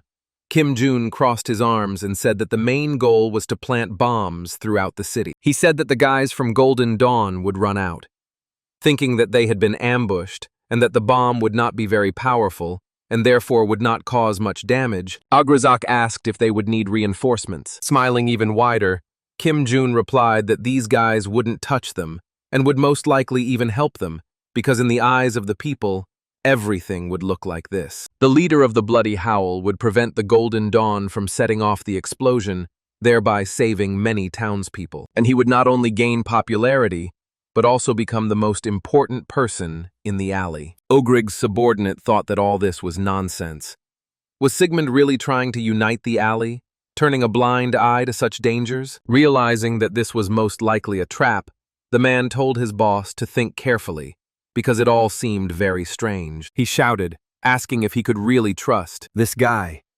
He was a nobody, and no one knew where he came from. In response, Ogrizok just told the man to shut up through gritted teeth, and then exclaimed that this guy could have killed him and everyone else, but didn't, even though he had a great opportunity to do so. Then he ordered his men to be ready to set off the bombs. The subordinate gritted his teeth and agreed, but thought to himself that this was all some kind of devilry, and he couldn't trust this guy, but for the sake of his boss, he had to. After a while, night had fallen, and someone knocked on Sepia's door, and she went out to see who it was. It turned out to be Kim Jun, who smiled at the girl and took off his hood. He said they hadn't seen each other in a long time, and he had come to check on her health.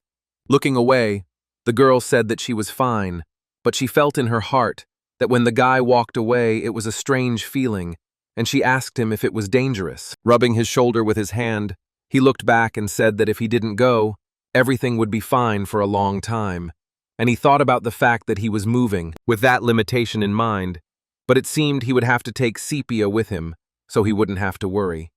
He looked sadly at the girl, and said that sooner or later they would have to leave North River. He told her to be ready to pack all her things and say goodbye to everyone. Feeling sad, Sepia obediently agreed. Concerned, Kim Jun thought it was understandable that she was upset, as she would have to part with her family again, but he didn't even know how to comfort her. Then he put his hand on her head and told her not to worry, and that they would definitely find a way to break this agreement. He smiled and told her that before they left, he would let her see the beautiful sky above the North River. After a while, Kim Jun headed into the forest. He smiled, thinking that he was not the kind of person who tried to please everyone, and he asked Sigmund, who was standing opposite him, how they should start the conversation. Then he thanked the guy for waiting while he talked to his sister, and then he said he was all ears. An annoyed Sigmund told the guy to stop being sarcastic.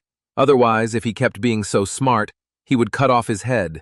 And he told the guy that he had been watching him all week. The knight said that was a remarkable job, and then he asked him, if the main task was to unite the alley, why did he suddenly need to go underground? He asked him if he really needed money.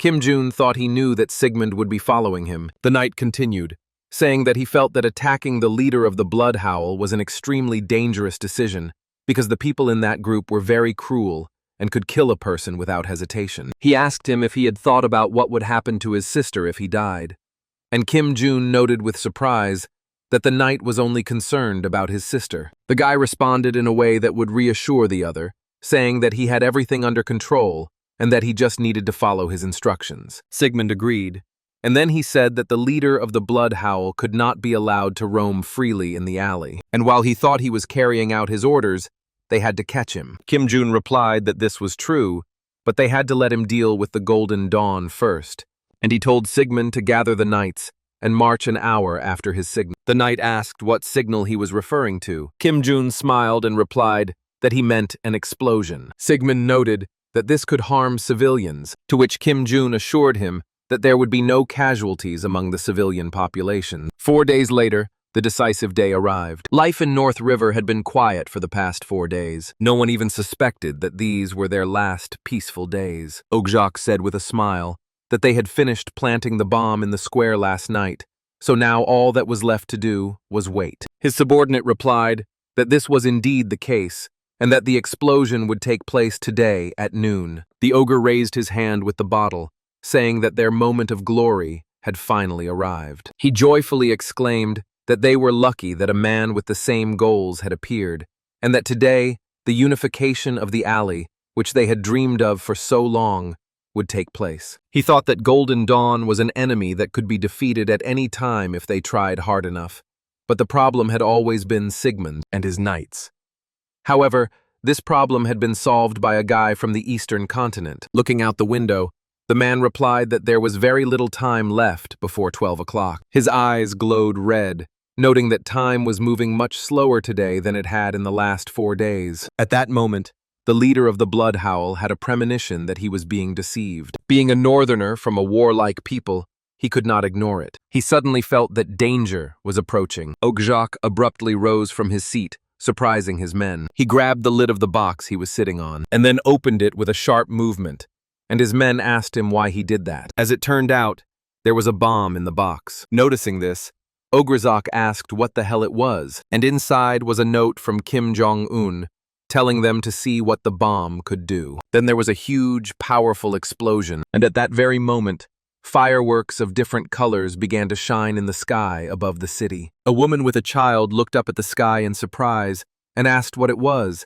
while her daughter waved her arms happily, saying how beautiful it was. Other townspeople also looked up at the sky and wondered if it was a fireworks festival today, or if their lord was celebrating, or if he was just trying to please them. Sepia sat in her room, leaning against the window and looking out. She admired the beauty she could see through her window. Meanwhile, Kim Jun, who was yawning and lying on a tree branch, said that the guys from Bloody Howl were too trusting. He asked why they had planted so many, and said that he had almost died running all night, trying to replace those bombs with fireworks. Nevertheless, the effort was worth it. The townspeople, who still decided it was a gift from their lord, looked up at the sky, enjoying the fireworks, when suddenly someone noticed something off to the side. As it turned out, somewhere to the side, instead of fireworks, there was smoke, and the townspeople cried out that it looked like a fire had started, and that they needed to call security quickly. Kim Jun lay calmly on a tree branch,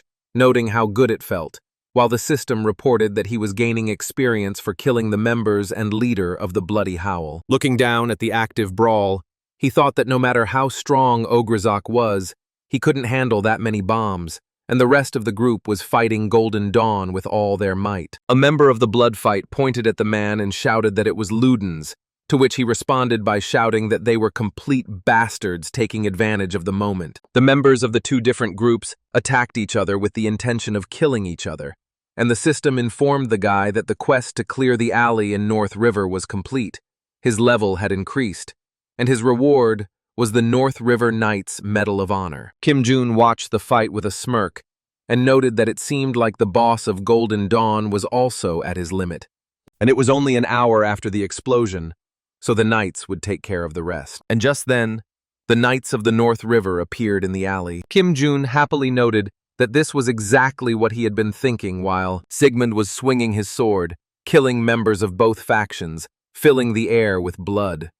The guy thought he should go after Sepia. Sepia was still standing by the window, leaning against it with her palms, and Kim Jun thought that leaving now, while her brother was busy fighting, was the best decision. But if Sepia met her brother, Sigmund might change his mind. Looking out the window, where the fireworks were still visible, she asked if this was the surprise Dio had mentioned. She gripped the window frame tightly, thinking that she really needed to leave the city. Suddenly there was a loud knock at the door, and the girl, not expecting it, jumped. Turning to the door, she asked who was there, but heard no answer. Approaching the door, she noted that it was strange because she was absolutely sure she had locked it. She checked it again, and behind her stood a large man. The knights informed their commander that Zone 1 and Zone 10 had already been extinguished, and Sigmund told them that it was good work. Wiping the sweat from his face, he thought, remembering Kim Jun, that everything had gone according to plan. He noted that the boss of the Blood Howl had died,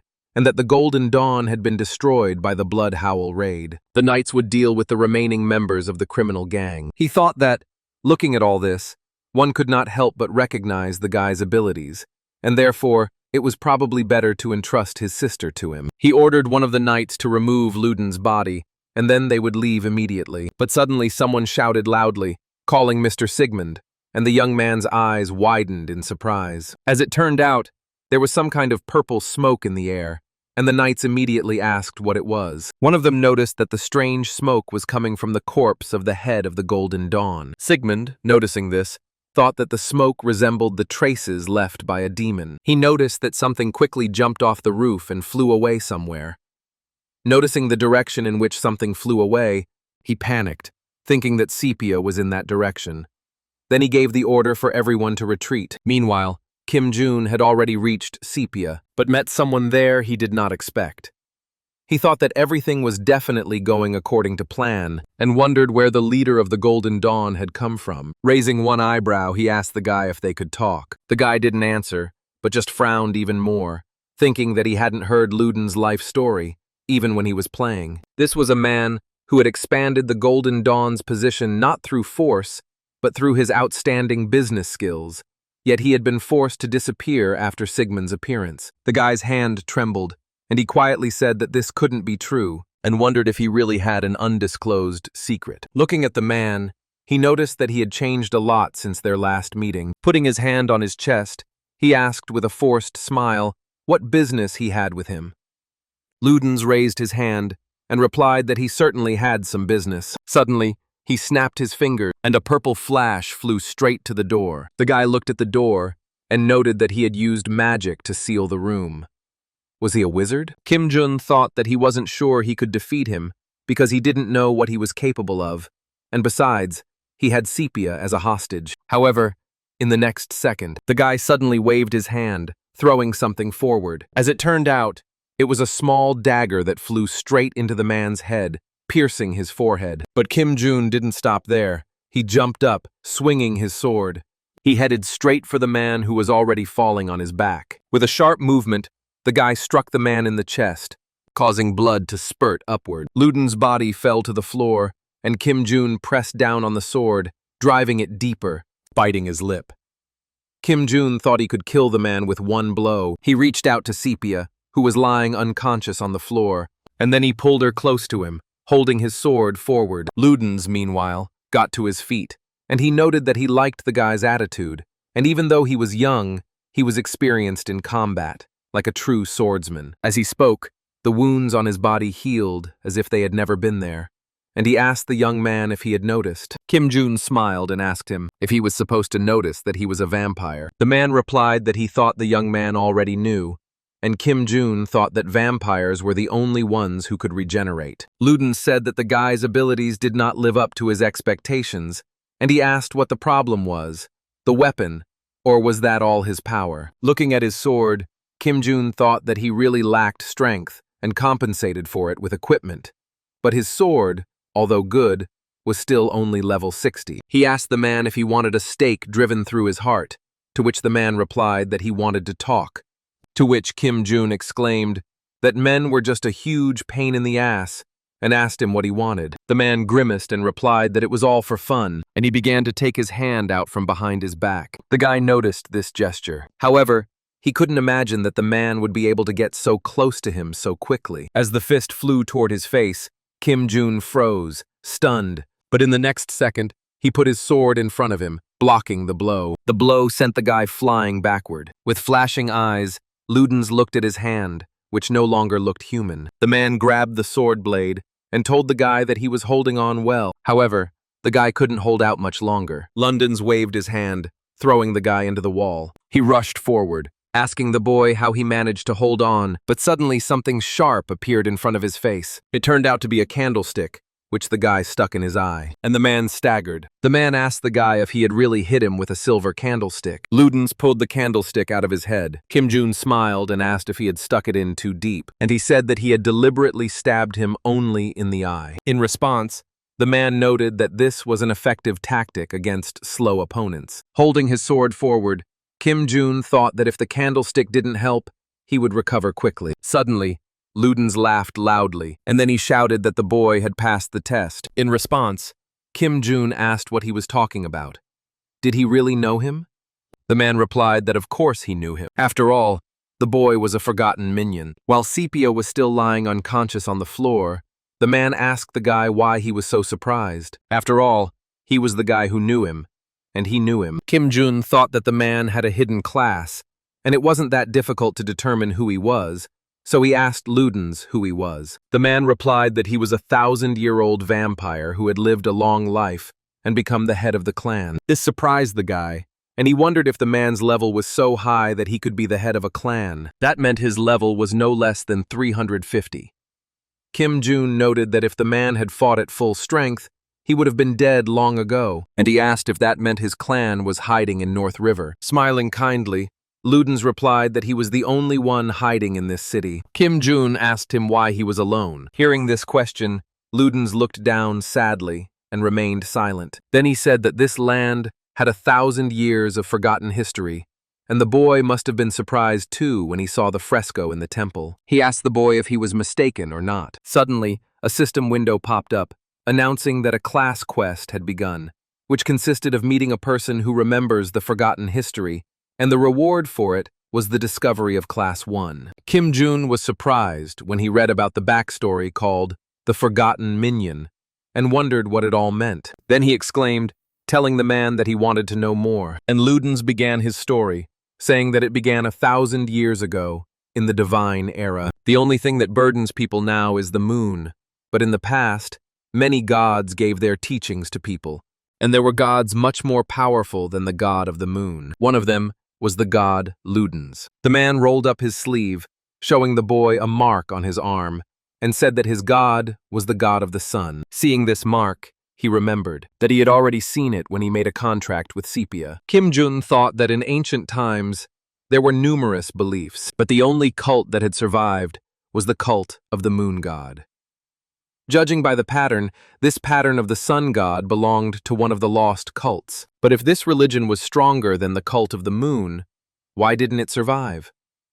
Kim Jun asked the man what the sun god's name was. Luden, hiding his mark on his hand, replied that he could not say, because the world was now under the control of the moon. He said that people from the cult could find him, and then he warned the guy that he also needed to be careful, because he too had the powers of the sun god. This statement surprised the young man, because he did not expect there to be a divine power that he did not know about. He asked the man if he could explain in more detail what power he was talking about, to which the man replied that the guy would hardly understand. Then he asked if he knew at least part of the story, namely about the war of the demons in the ancient sacred era. Luden said that the demon king led his demonic beasts and invaded the human world, and the sun and moon began to work together to protect the people. However, the moon became jealous of the sun's power, and in the end, she erased the sun from history. Kim Jun scratched his chin and thought it was so arrogant of the Moon Clan to betray the Sun Clan. Luden said that the moon wanted to erase all records related to the sun,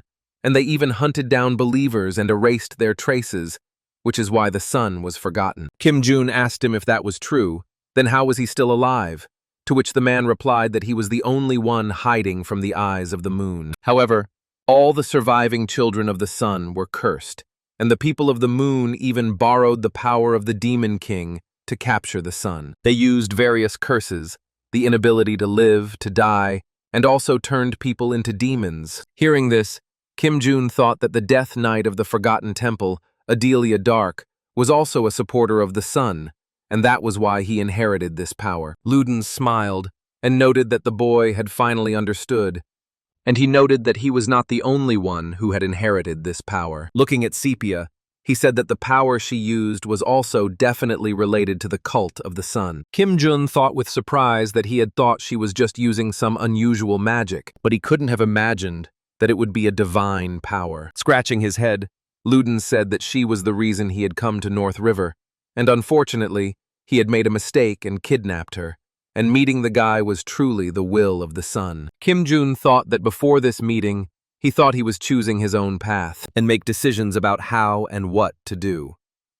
But was all this really the will of the sun god? Meanwhile, The fireworks continued to boom and shine, and the woman sitting in the room looking at the sparkling fireworks outside the window noted how noisy the city was. Priest Kupris said that it was the first time he had seen anything like this in the city. Scarlet ordered him to see what had happened there, and then report back to her.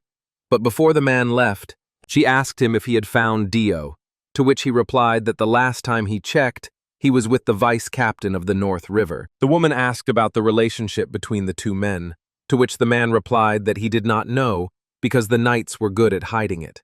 Scarlet thought about what they had said, that here in North River, the influence of the knights was much stronger than that of the Church of the Moon. She smiled and noted that she had heard that the vice captain was outstanding here, to which Kupris replied that Sigmund was known as a knight of great honor and faith. The woman remarked that it sounded funny, causing the man to look at her in confusion. The woman thought that destroying faith was a lot of fun, and therefore many interesting things awaited her. Getting up from her chair, she told Kupris to get ready, and that she wanted to see the face of this great vice captain. Meanwhile, Kim Jun wondered whether the god of this game had anything to do with him being stuck here. Suddenly, Ludens grinned and noted that the guy had come to the right place, and then declared that the conversation was over. He said that Sigmund was already there, and just then, screams were heard from behind the door. The man said that the guy still had a lot of questions, but he would definitely find the answers. And then he told him to visit Estelum, where he had met his close friend. Disappearing into the bright light of the portal, he said that they had not spent much time together, but he enjoyed talking to the young man and asked him not to doubt his words. Suddenly, looking at him sharply, he said that the sun would surely rise again, and then the man disappeared from the room as if he had never been there. At that very moment, loud noises were heard outside the door, and then, shouting about where the thief was, Sigmund and his knights burst into the room. Looking around, he noticed that only Sepia and Kim Jun were in the room, and he asked why only the two of them were there. He asked what had happened here. Kim Jun did not answer the question, and a window about the class quest lit up above his head. After a while, someone sitting in the cell told the guard to feed him, to which the guard ordered him to shut up. Lying in the hay, Kim Jun replied that it wasn't his fault that something had gone wrong. He thought about how difficult it would be to get rid of the false accusation, since he was connected to the demon, and he noted that this bastard had caused so much damage, and now he had to clean up the mess. Suddenly, Sigmund appeared at the guy's cell. The guard saluted, and the guy yelled at the other guy to let him go. In response, the guard yelled at him about how he dared to talk to his commander like that, and Sigmund asked him to leave them alone, because he needed to question the suspect. Standing at the bars, Kim Jun frowned and asked the guy if he was being too harsh on him. Avoiding eye contact awkwardly, the guy replied that there were too many prying eyes here, and apologized for keeping him late. Then he said that something worse had happened. Namely, the moon's envoy had arrived, and Kim Jun froze at the news. Sigmund continued, saying that, according to him, he was looking for a mercenary named Monty, and he was also curious about the huge explosion that had occurred in North River, as well as the guy's connection to the demon. In response, Kim Jun looked away tensely, thinking that the church was looking for him for some reason. Sigmund said that the Church of the Moon had demanded that the guy and Sepia be questioned since they were together at the scene, but he refused that request. In response, Kim Jun asked him if it was dangerous, and he thought that there was no place on this continent that was not under the rule of the moon. And even if all the knights of the North River opposed the moon, it would not end well. Sigmund said that if the interrogation began, Sepia's abilities could be revealed, and then she would be in danger. The boy grabbed the handle of the cell door and noted that he still didn't trust Kim Jun. And then with a sharp movement, he tore off the handle, saying that he had no other choice. After leaving the cell, the boy asked the knight what he was going to do, to which he replied that they had little time, so he would delay them. Suddenly, other knights ran out from the depths of the corridor, shouting that the inhabitants of Songwangshan Moon had arrived. Sigmund turned calmly to them and said that he would come to them soon. Turning his head towards Kim Jun, he said that Sepia was now in his room. Then he bared his teeth, looking at the main character. Turning his back on him, he told the boy to take her with him and leave the North River immediately. In response to this, Kim Jun, without thinking twice, ran in the opposite direction from the guy. He thought Sigmund would do anything to stop them, especially for his sister's sake. But could he stand against the people of the moon? Even before the boy heard Luden's words, He thought that the Church of the Moon was the player's ally, but now they are turning into his enemies. Gigi ran silently from the weight of this information, and then he grinned and thought that it was scary to even think about it. Meanwhile, a member of the Church of the Moon approached and exclaimed that in the name of the moon, they would search the entire northern river. The Knights of the North River responded by exclaiming that this city was under the jurisdiction of their knights, and they would not forgive such disrespect. Stepping forward with a smirk on her face, Scarlet asked again. She said that they dared to stand in the way of the saint's representative, and now they dare to talk about some kind of respect? The knight continued, saying that they could not allow anything to be searched without the permission of his vice-captain. But his speech was interrupted by a swift lunge.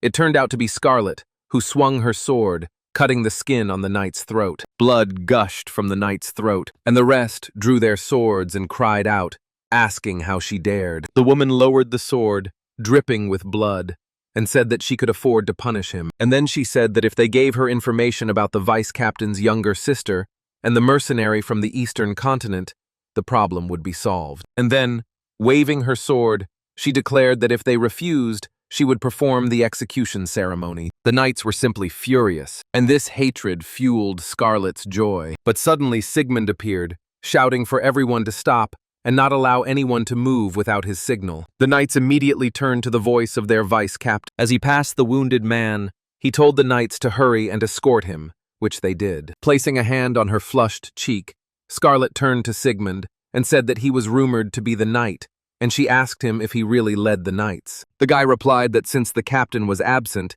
he was only acting as his deputy. And then he asked how the Inquisitor, who was supposed to conduct a proper trial, had allowed himself to harm the Knight of the North River. The woman replied that he was in her way. Hearing this, the knights cried out indignantly, wondering how she could convince a man that he worshipped God. In response to this, Sigmund raised his hand and ordered the soldiers to stop.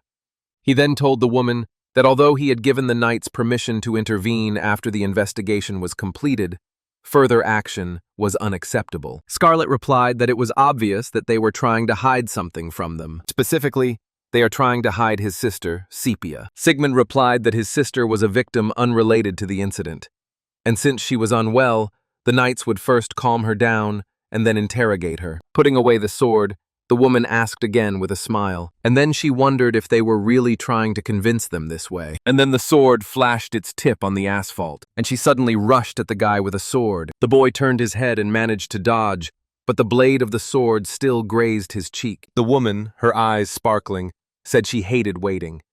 So what should they do? Sigmund froze as the sword was in front of his face, and the knights wanted to attack Scarlet. The woman noted that the guy was able to dodge her sudden attack, and asked if what the rumors were saying was true, and she thought that this guy could give her a worthy rebuff. However, he didn't even touch his sword. Placing her hand on his cheek, Scarlet said it was so absurd that he had received the title of knight when he himself came from the slums, to which Sigmund replied with a smirk that she was right.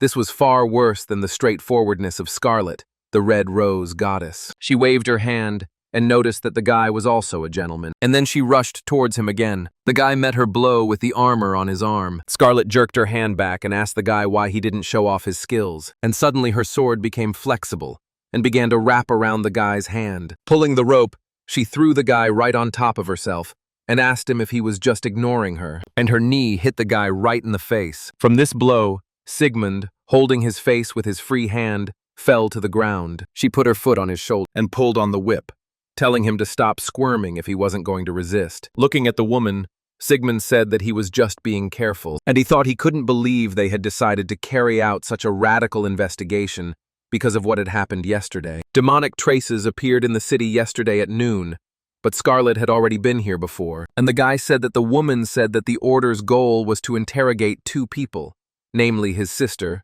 and the mercenary. And then he asked if Monty the mercenary wasn't the main target. Scarlet replied that she thought this Monty guy was involved, and the investigation of demon outbreaks is pushed to the background, and it feels like they're trying to protect this mercenary. Sigmund replied that it was just a misunderstanding. He said he didn't know any Monty, and the suspect he arrested wasn't a mercenary either. Scarlet asked him again and thought that it didn't sound like a lie. But then why is he willing to risk his life to stand by his words, out of knightly pride, out of devotion to his family. The woman thought that in any case, this was worth paying special attention to. Suddenly, the Knights of the Order of the Moon called Scarlet. Looking around, she asked what was the matter, and suddenly they told her that, according to them, the suspect had disappeared. Meanwhile, Kim Jun was still in the dungeon, and he irritably replied that it was that damn Sigmund who had done nothing for him. He thought this prison was a complex system, practically impossible for newcomers to escape.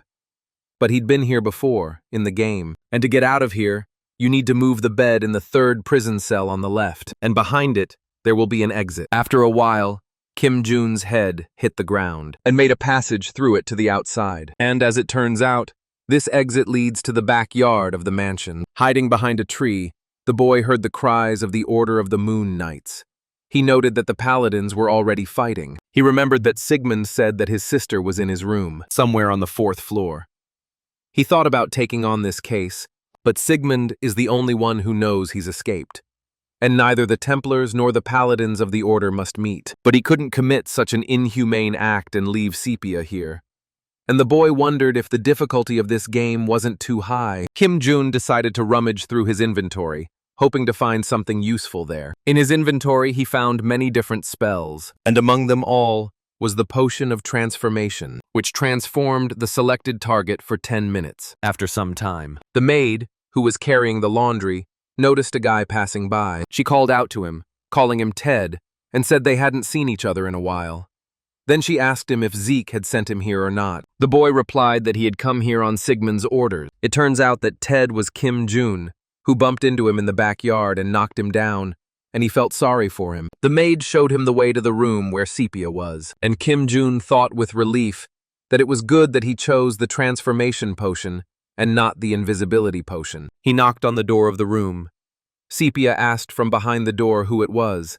The boy replied that it was Ted, her servant, and he has a message from Sigmund. The girl cautiously peeked out from behind the door, and suddenly the guy grabbed her hand and said that they didn't have time. The girl was shocked and didn't understand what was happening. When Kim Jun entered the room, the spell from the potion disappeared from him, and Sepia asked him how he got there. Suddenly, shouts were heard from behind the door that members of the Order of the Moon were going to take Sepia by force, which frightened the girl. She asked the guy what was going on, to which, coming closer, Kim Jun replied that he would explain to her later. And then he extended his hand to her and asked her if she would trust him. The girl put her hand in his almost without thinking. In response to this, Kim Jun smiled happily, and then, with a sharp movement of his hand, he doused the girl with some kind of yellow liquid. It turned out to be a petrification potion that turned the target into a stone statue for 10 minutes. Then the guy called up his inventory, and something hit him with a bright flash. And now there was a stone series in the inventory. Noticing this, the guy chuckled and thought about how the game doesn't allow you to put creatures into your inventory. However, petrified creatures are classified as statues and can be easily added to your inventory. One day, he petrified a monster and brought it to town to free it. The guy discovered this secret while experimenting with the character's characteristics. With a quick leap, Kim Jun jumped out of the window and rushed down, and then he landed on the ground. At that very moment, screams were heard that the suspect had disappeared. He turned around and quietly told Sigmund to take care of himself, while he thought about the paladins already tearing and throwing, and he quietly told himself that it was time to leave. And he immediately remembered Luden's words about the need to visit Estelum, where the man's close friend lived, a city of the undead.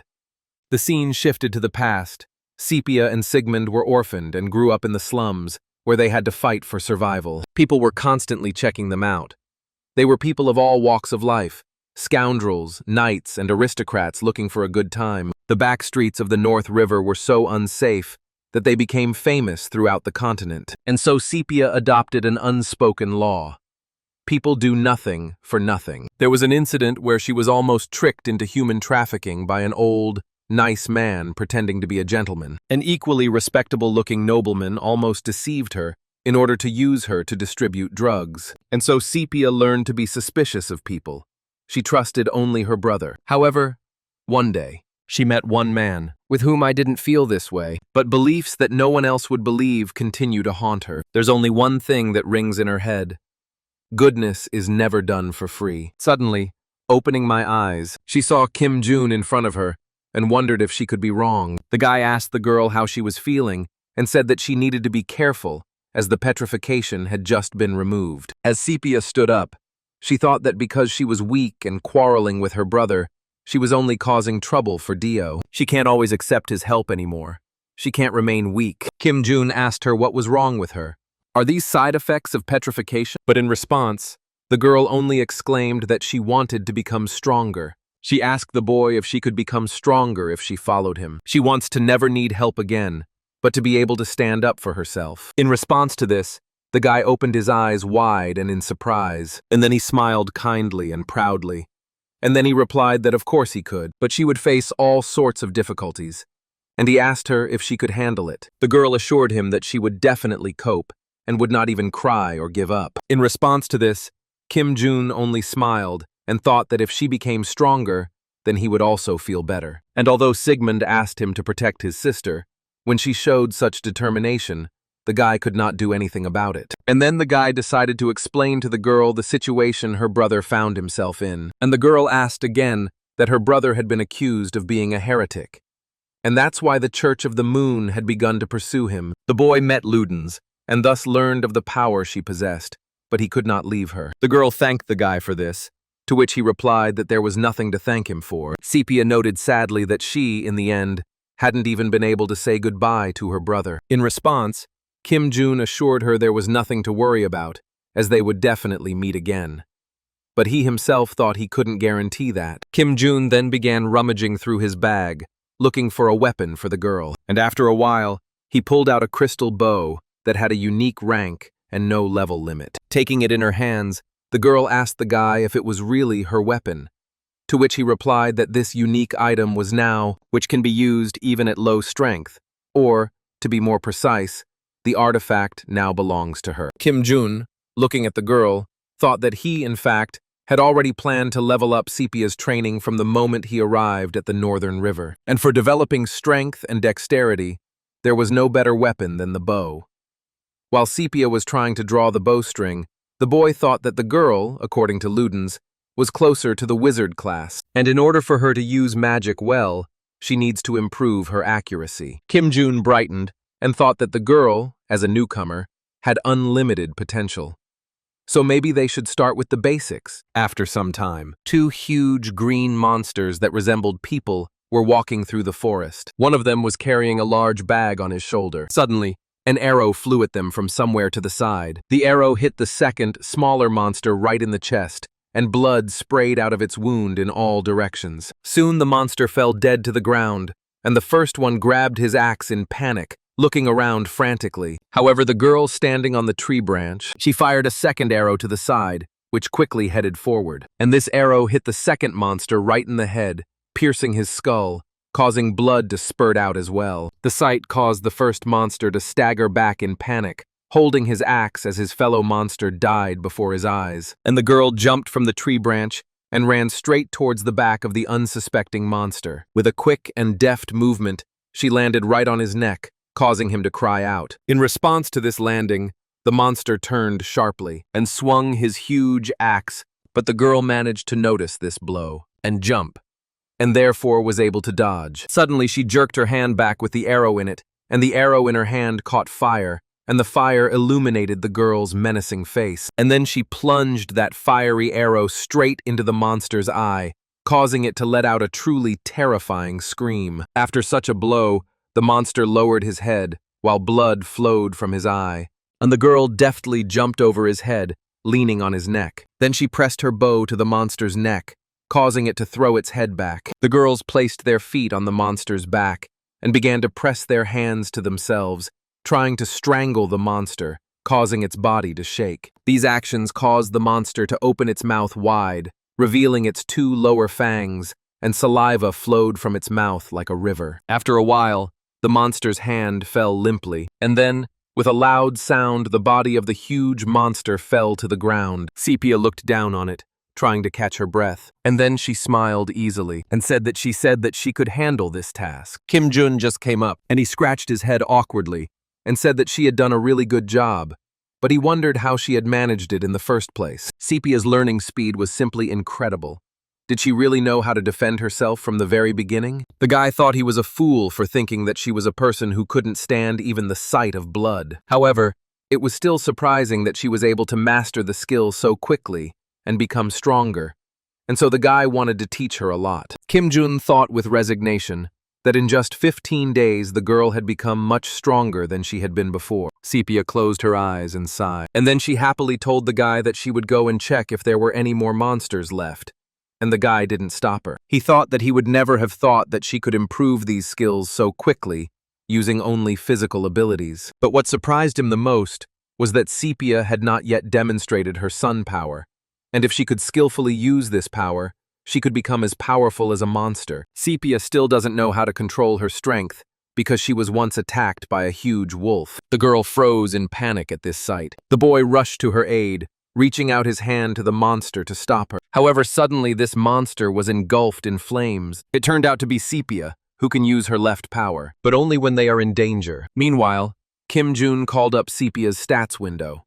Looking at it, he replied that when they met, she was level 15, so it turns out that it has doubled in size, but her class still remains unknown. Kim Jun scratched his chin and wondered how he could unlock the girl's class and whether he needed to complete a quest to do so. As he walked forward, the boy tripped over an axe that the monster had dropped. Having sunk lower, the guy looked at the huge bag and wondered if this was what those monsters were carrying. Looking at the tools, the boy noted that the monsters that lived alone did not engage in agriculture, which meant that these were monsters that lived in groups. From this, the guy concluded that somewhere near them, there was a cave of these very monsters. Sepia, who had already returned, looked at the guy and asked him if everything was okay. He muttered something quietly in response, and the girl asked again, to which he said that he wanted to first see the cave of these monsters before going to estelum. Picking up the monster's tool from the ground, he said with a smile that he needed to meet the witch. In the game world, witches were considered monsters and non-player characters. There are witches who are considered heretics. There are those who commit evil deeds. But there are also witches who give quests or help players. The shadow witch Kim Jun is about to meet is very close. She lives in a monster cave, is around level 150, and drops various items. However, the shadow witch is the apprentice of the Witch of Balance, the most powerful witch in the world, and therefore, compared to the guy, she has much more knowledge. Kim Jun wondered if they could learn anything from her about Sepia's condition and her unknown power. As they walked along the path, Sepia asked the boy if she understood correctly that he wanted to find a witch to ask her about the power of the sun, to which the guy agreed. The girl then asked him if they could really trust this witch. After thinking for a moment, Kim Jun replied that he was not entirely sure, but the witch did know a lot. And besides, witches can't stand fire, and so if they quarrel, they can quickly sort it out. And he told her not to worry, because he had means that, if anything, could calm the girl down. After some time, Kim Jun and Sepia reached the Hafner Valley. Meanwhile, somewhere in the cave there was someone. Everything inside this cave was filled with various bottles with multicolored liquids and various scrolls in an incomprehensible language. On a small red sofa, surrounded by huge stacks of books, with a pointed hat pulled down over her eyes, lay a girl. Suddenly, a black raven flew into the cave, spreading its feathers in all directions. He landed on the girl's hat and tapped it with his beak several times. The girl waved her black-gloved hand, scaring away the crow, and she said that she was already waking up. Lifting her hat higher from her eyes, she asked the raven that had settled on her shoulder what had happened. The raven's eyes flashed red, and he began to chirp rapidly. Understanding what the raven had told her, the girl asked again if uninvited guests had really arrived. Suddenly, she snapped her fingers and exclaimed happily that it coincided so perfectly with the harvest season, and she asked where her potatoes were. A few minutes later, those same huge green monsters came into her room and said that the lady had called them. The girl told them that they had Ostuk here, and so they had to take everything they had, and the monsters meekly accepted the order. Relaxing on the sofa, the girl said that she hoped her guests had a lot of money, but then her stomach screamed loudly, and she put her hand on it, noting that she hadn't eaten for several days. But then she suddenly threw her arms out to the sides and exclaimed that if she had a lot of money, she would buy herself a chicken and eat eggs every day. Meanwhile, In the sky above the cave, several black ravens were already flying. Kim Jun and Sepia hid behind the rocks at the entrance to the cave, and the girl asked if it was really here, because she didn't see monsters but witches. Looking at the flock of crows, the boy said that they should wait, and the witch must have already noticed their arrival. Then several huge monsters came out of the cave, and the guy noted that if they wanted to meet the witch, they had to deal with the monsters first. Sepia pulled back her bowstring and stood up with a smile, saying that she could easily deal with such monsters. But before the girl could rush into battle, Kim Jun grabbed her clothes and told her not to rush so much. The girl asked him if they weren't going to fight these monsters, to which the guy told her that they needed to look at the map first. Not understanding what Kim Jun was talking about, Sepia asked again. The guy nodded in response, thinking that in this game there was no difference between high-level and low-level players in their ability to read cards. And if you know how to read cards, your winning percentage increases significantly. Looking at the map, the guy noted that the appropriate level for this valley is 90, and now that he's with Sepia, he has to use different tactics than when he was fighting alone. Pointing to one of the towers, he told the girl to take care of the troops on the tower. He told her that the number of monsters she could face now was no more than that, and so if she felt like she was being surrounded, she should run. A little disappointed, Sepia replied that she didn't want to run away, but she would be very careful. Kim Jun chuckled and thought that he had been overconfident. But then he felt relieved, because pride brings death even to the strongest. He told the girl to take charge of her safety, and he would take special care of everything else. Having put the arrow in his hand, the girl pulled the string of her bow hard, and then she said that she was ready. After some time, the head of the monster that was on the tower appeared from behind the walls of the tower. Noticing this, Kim Jun shouted at the girl that she should attack, and Sepia, pulling her hand back, aimed straight at that very monster, and she released the arrow. And this arrow hit the monster right in the forehead while he was on the tower. Then Kim Jun and Sepia ran forward, emerging from their hiding place. The girl jumped, raising her hands with the bow above her head. She then swung her arms sharply, hitting the monster on the head. However, another monster with a club in his hands was about to attack her from behind. But this monster had already been eliminated by Kim Jun, who quickly swung his sword. And then he looked at the girl with a smile, whose face was serious. And then 2 arrows pierced the other monster, hitting him right in the chest, and he flew back. The monster's body fell to the ground with a dull thud, and Sepia placed her foot on it. And as it turned out, all the monsters had already been defeated and were lying on the ground. Sepia brushed strands of hair from her forehead and took a deep breath, sweat trickling down her face. Kim Jun, saying that the girl was a good girl, handed her a bottle of water. The girl gratefully accepted the bottle from the guy, who looked at her with a smile. Looking at her, Kim Jun thought that she had no injuries, and therefore she had really improved her skills. The boy brought up the statistics window again, and his and Sepia's windows appeared in midair. He sighed, and noted that the girl had already reached level 49, and if she was level 50, and he knew her class, he could give her a more effective weapon. Although the crystal bow is a powerful weapon, it still cannot kill a monster in one blow. Suddenly the girl asked Kim Jun what they will do with the witch, and the guy immediately came to his senses. The girl asked thoughtfully if they should talk to her after everything they had done here. Kim Jun replied that the witch would be very angry. Sepia then pointed out that they wouldn't be able to talk to her then, but in response the guy said, smiling, that he had one good trick. As Sepia walked through the cave, she felt like there would be no fight, so there was no need to worry. But as she doused herself with water, she said that they had better not relax, just in case. Agreeing with the girl, the guy thought that she had been raised to be a tough nut. The system reported that they had arrived at the monster cave in Hafner Valley. Sepia noted that it was so quiet in here, and she asked if it was because all the monsters were outside. Kim Jun replied that there should still be a monster shaman left in the cave, but he was not going to kill him. He thought that the witch had put a lot of power into this shaman, and therefore, if they killed him too, then the conversation with her would be very serious. Moving on, the girl asked what they should do next, to which the guy replied that they should go around the shaman and head straight to the laboratory. Kim Jun looked around, looking for something, and then in one of the walls,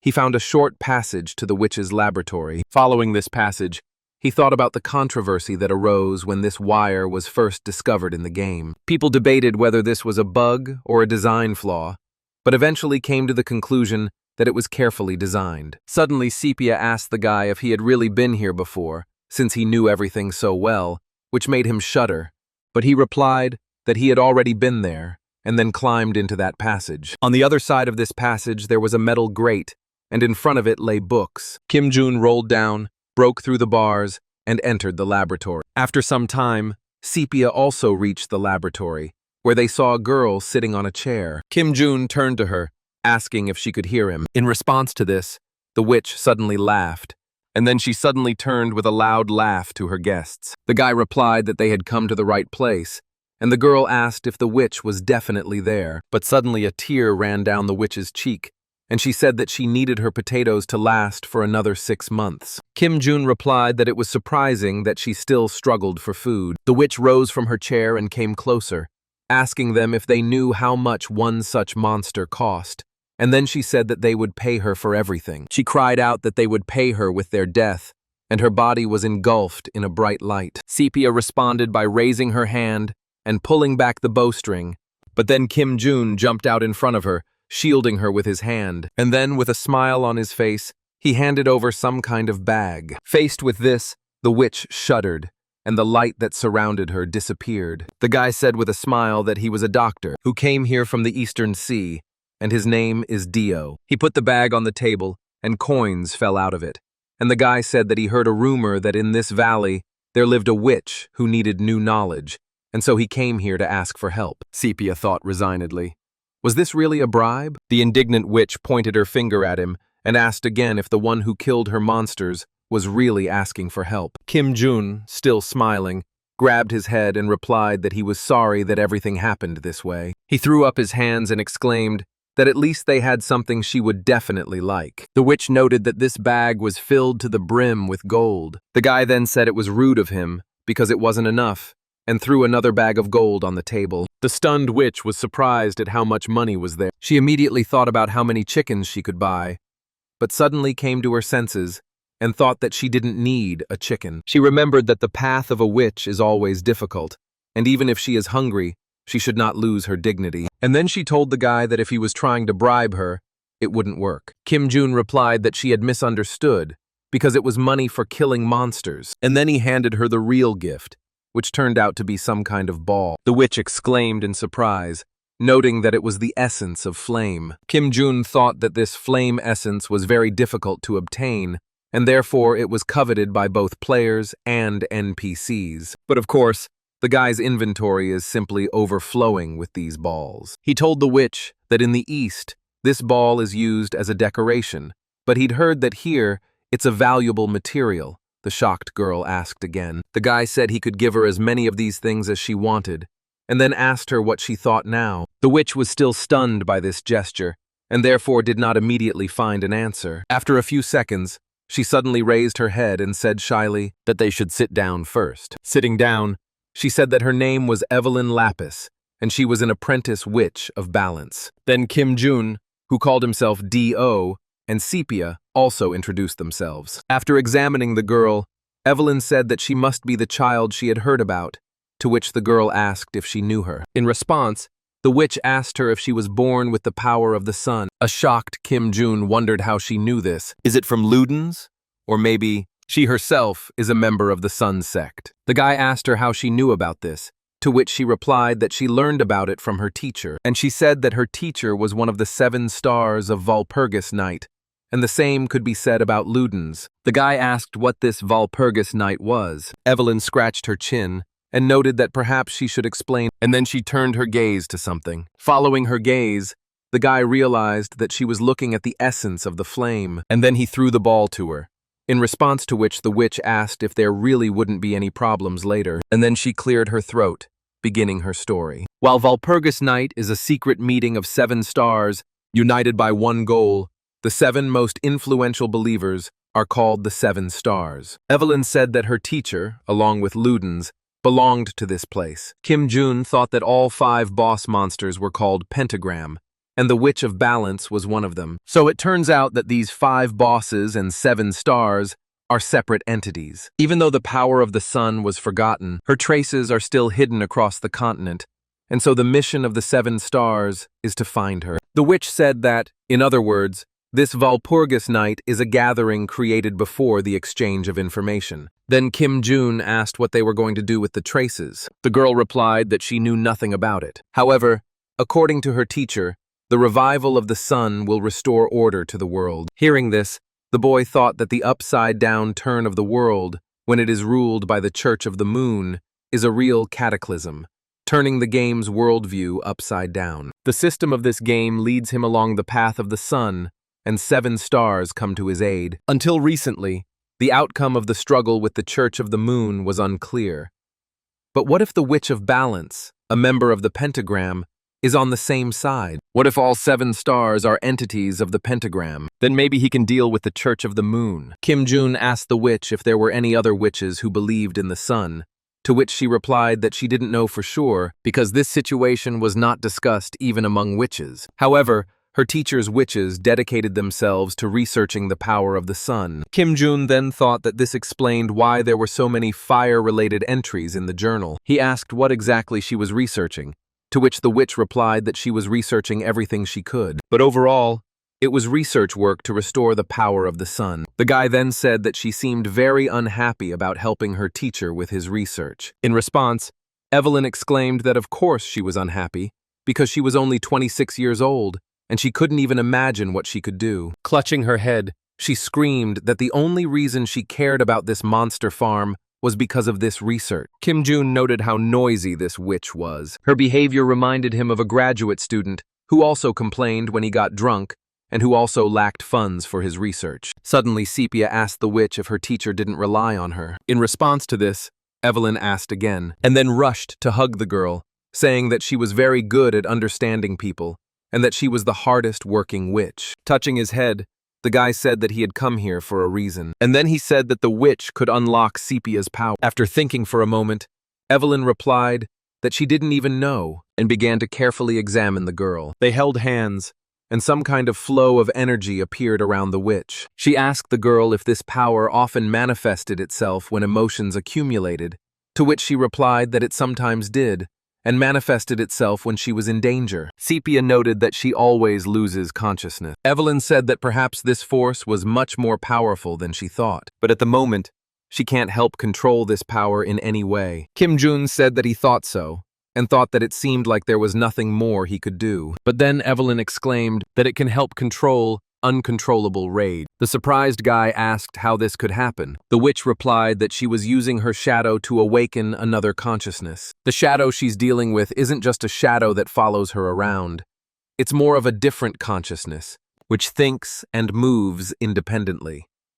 In other words, it is another personality. Evelyn exclaimed that Sepia would no longer lose consciousness every time the power manifested, as the shadow would allow her to gain another self-awareness. The boy stepped forward and said that it sounded dangerous, and that it would not be the Sepia he knew, to which the witch replied that everything was not so, because inside a person there were many personalities, and it was only necessary to bring out one of them. The guy thought that everything had become much more complicated, and perhaps this was not the best solution, but that's all that's available now.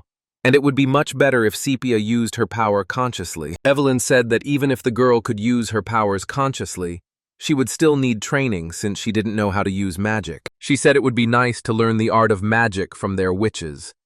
But that was impossible unless she had a talent for manipulating magic. Magic exists in every creature, but if there is no talent, then nothing will come of it, even if you suffer until death. Sepia looked away uncertainly, and then she cried out, asking if she could teach her. Kim Jun noted that everything changed that day, and the girl developed a strong desire to study. Evelyn agreed to try. The girl sat with her back to Evelyn, and she began to shine light from her hands onto her back. The witch asked her if she felt anything. Turning around, Sepia replied that she felt nothing. Scratching the back of her head, the witch replied that nothing would work then, but there was no need to be too upset, because this happens to everyone for the first time. The girl asked if this meant that if she could sense mana, she could use magic, to which Evelyn replied that sensing mana was the beginning of magic. Kim Jun stood to the side, watching, and the witch continued, saying that even if she could sense mana, it didn't mean she would be able to use magic right away. The guy asked if things would get better with the help of a woman. Evelyn replied that there was such a method of guidance, but it would take several months, to which the guy said that they could not spend months here. As he walked towards the exit, Kim Jun looked at Sepia and said that it was time for them to leave, but suddenly something lit up the guy's face. It turned out to be Sepia, who pressed her palms to herself, from which light burst forth, and then a fireball burst into flames in her palms, and the fire spread throughout the room. Evelyn looked up in surprise. Kim Jun was also surprised, and he exclaimed, asking what was going on. Evelyn didn't answer his question, but only asked how she did it. She came to her senses, and clutching her head, she noticed that her entire laboratory was on fire. Sepia asked how to stop it now, and the witch continued to mournfully lament her materials. Then she took out her staff and summoned a water cage, causing her staff to glow blue. And then streams of water appeared around the girl, and this water completely flooded the girl's body, extinguishing the fire. The fire that was around the girl went out, but there was still fire on the sofa and books. She then asked the girl how she could use magic without feeling it. Kim Jun asked that it was not magic. In response, the witch exclaimed that it was definitely magic. She asked the girl if she felt mana from the flames, to which she replied that she only felt warmth. Hearing this, the woman rushed toward the girl, grabbing her by the shoulders. She asked if this was the level of magic that would have burned everything if they hadn't stopped it in time. And then she exclaimed, "Is this really the same ego power she had only heard about?" Kim Jun said he didn't know what it was, and then asked if that meant it couldn't be learned. The witch replied that it was very easy to learn, and then she turned back to Sepia and exclaimed, telling her that this meant that even if she couldn't sense mana and only knew theory, she would be able to use absolutely any magic. Hearing this, Kim Jun thought that, judging by what he just heard, Sepia's abilities were quite suitable for the game. Even if players don't sense or react to magic, they can easily use it once they learn how. And so, in order to use strong magic, the player needs to level up. The guy asked how long it would take to learn all the magic. Evelyn responded by saying that everything is individual, so she can't say for sure. It personally took her about half a year to learn just the basic theory from her teacher. Kim Jun asked again, a little disappointed and stunned. The irritated girl remarked that it was very fast. Kim Jun said he couldn't spend that much time on it because he still had a lot of work to do. But he also couldn't leave Sepia. Evelyn asked what the problem was. Shouldn't the girl just follow him? The guy, a little taken aback by this question, asked again. The witch asked about the research they were doing here on Sepia's power. Not understanding, Kim Jun asked what she meant. Putting one arm around the girl's shoulder, Evelyn replied that there was a person right here who possessed the power of the sun, and so of course she should go with them. Kim Jun thought it was all a bit unconvincing, and then he thought about how Evelyn was, after all, an apprentice of the balance witch, so her presence certainly wouldn't hurt. And then he looked at the witch, causing her to flinch. Pressing herself even closer to the girl, she quickly began to say that if she followed them, she would definitely not be a hindrance. She will only keep an eye on Sepia and take some notes. Closing his eyes, the boy asked what Sepia herself thought about all this. The girl looked at the witch a little awkwardly, not knowing what to say, and then she bowed low and said, turning to Evelyn, that she, as her teacher, must take care of her. Evelyn, hearing this, blushed slightly and asked again. The girl exclaimed that she would still teach her a lot. Then the witch joyfully exclaimed that everything was correct, and she would teach the girl many things. But Kim Jun, not feeling so enthusiastic, looked at them and thought that the witch really wanted to be called a teacher. Meanwhile, several people gathered around a round table, in the middle of which a fire was burning. One of them asked Luden if he had gone crazy, and then he asked why this issue had not been raised at their last meeting. Suddenly, someone to the right of the speaker asked with a smile whether Luden had always been like this. In response, the first one slammed his fist on the table and exclaimed that this wasn't a question that could simply be ignored, adding that it had always been that way. Taking a breath to calm himself, he asked where the guy he said had the power was. Luden replied that he had told him to go to Estelum, and then he grinned evilly. Then the first speaker banged his fist on the table again and asked him if he had really gone mad. Only 1,000 years had passed, and he was already about to kill him. Then a man next to him, calling him Crassus, urged him to calm down. Crassus asked indignantly, Then he pointed to the empty chair and asked where Palkita was, and he noted that the full moon was approaching. Crassus rose from his chair and suddenly cried out, and his whole body was illuminated by the bright light of lightning, and then a bow appeared in his hand. Pointing him forward, he said that if the man was telling the truth, then this guy must be the key to gaining the power of the sun. And the man talked about how he brought them to the cemetery of death. The man to Crassus's right, with the same smile on his face, told him to stop if he was truly in the mood for a fight, and then he told him to think carefully, because battles between the 7 stars are forbidden, to which Crassus found no answer. He simply stood silently, bow in hand. After a few seconds, Crassus lowered his bow and told Ludens that his son's meaning differed from his own. He then said that he himself would go to estelum, and then the guy turned around abruptly, and the man just sat calmly in his place, crossing his arms over his chest. After some time, Kim Jun, Sepia, and Evelyn had already reached Etunia. They were standing on snow-covered ground. The witch raised her hand, catching the falling snowflakes in her palm, and asked if it was really snow. In response, Kim Jun asked her if she'd never seen snow. She put her hands behind her head and replied that she'd never been outside the West before. She said that witches rarely wander here because if they are not careful, they can burn alive. She noted that the only witch who could travel across the continent was her teacher, and Kim Jun thought that if they faced the Inquisition, they would not be shown mercy. Exhaling warm steam onto her mittened hands, Sepia asked the boy if he was cold. He replied that he could handle it.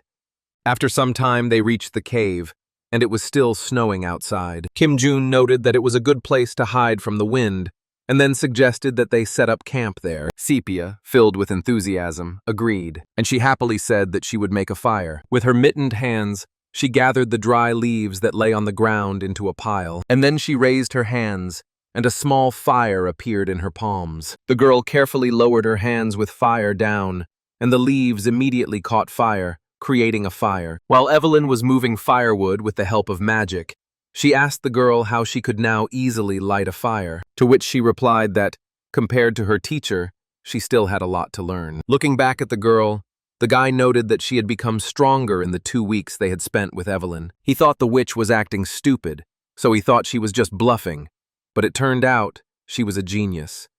Sitting down on a log, Kim Jun began to look at the system windows, which reported on further actions to complete the quest. The boy had to find and study the history of the forgotten swordsman, and the reward was first-level understanding.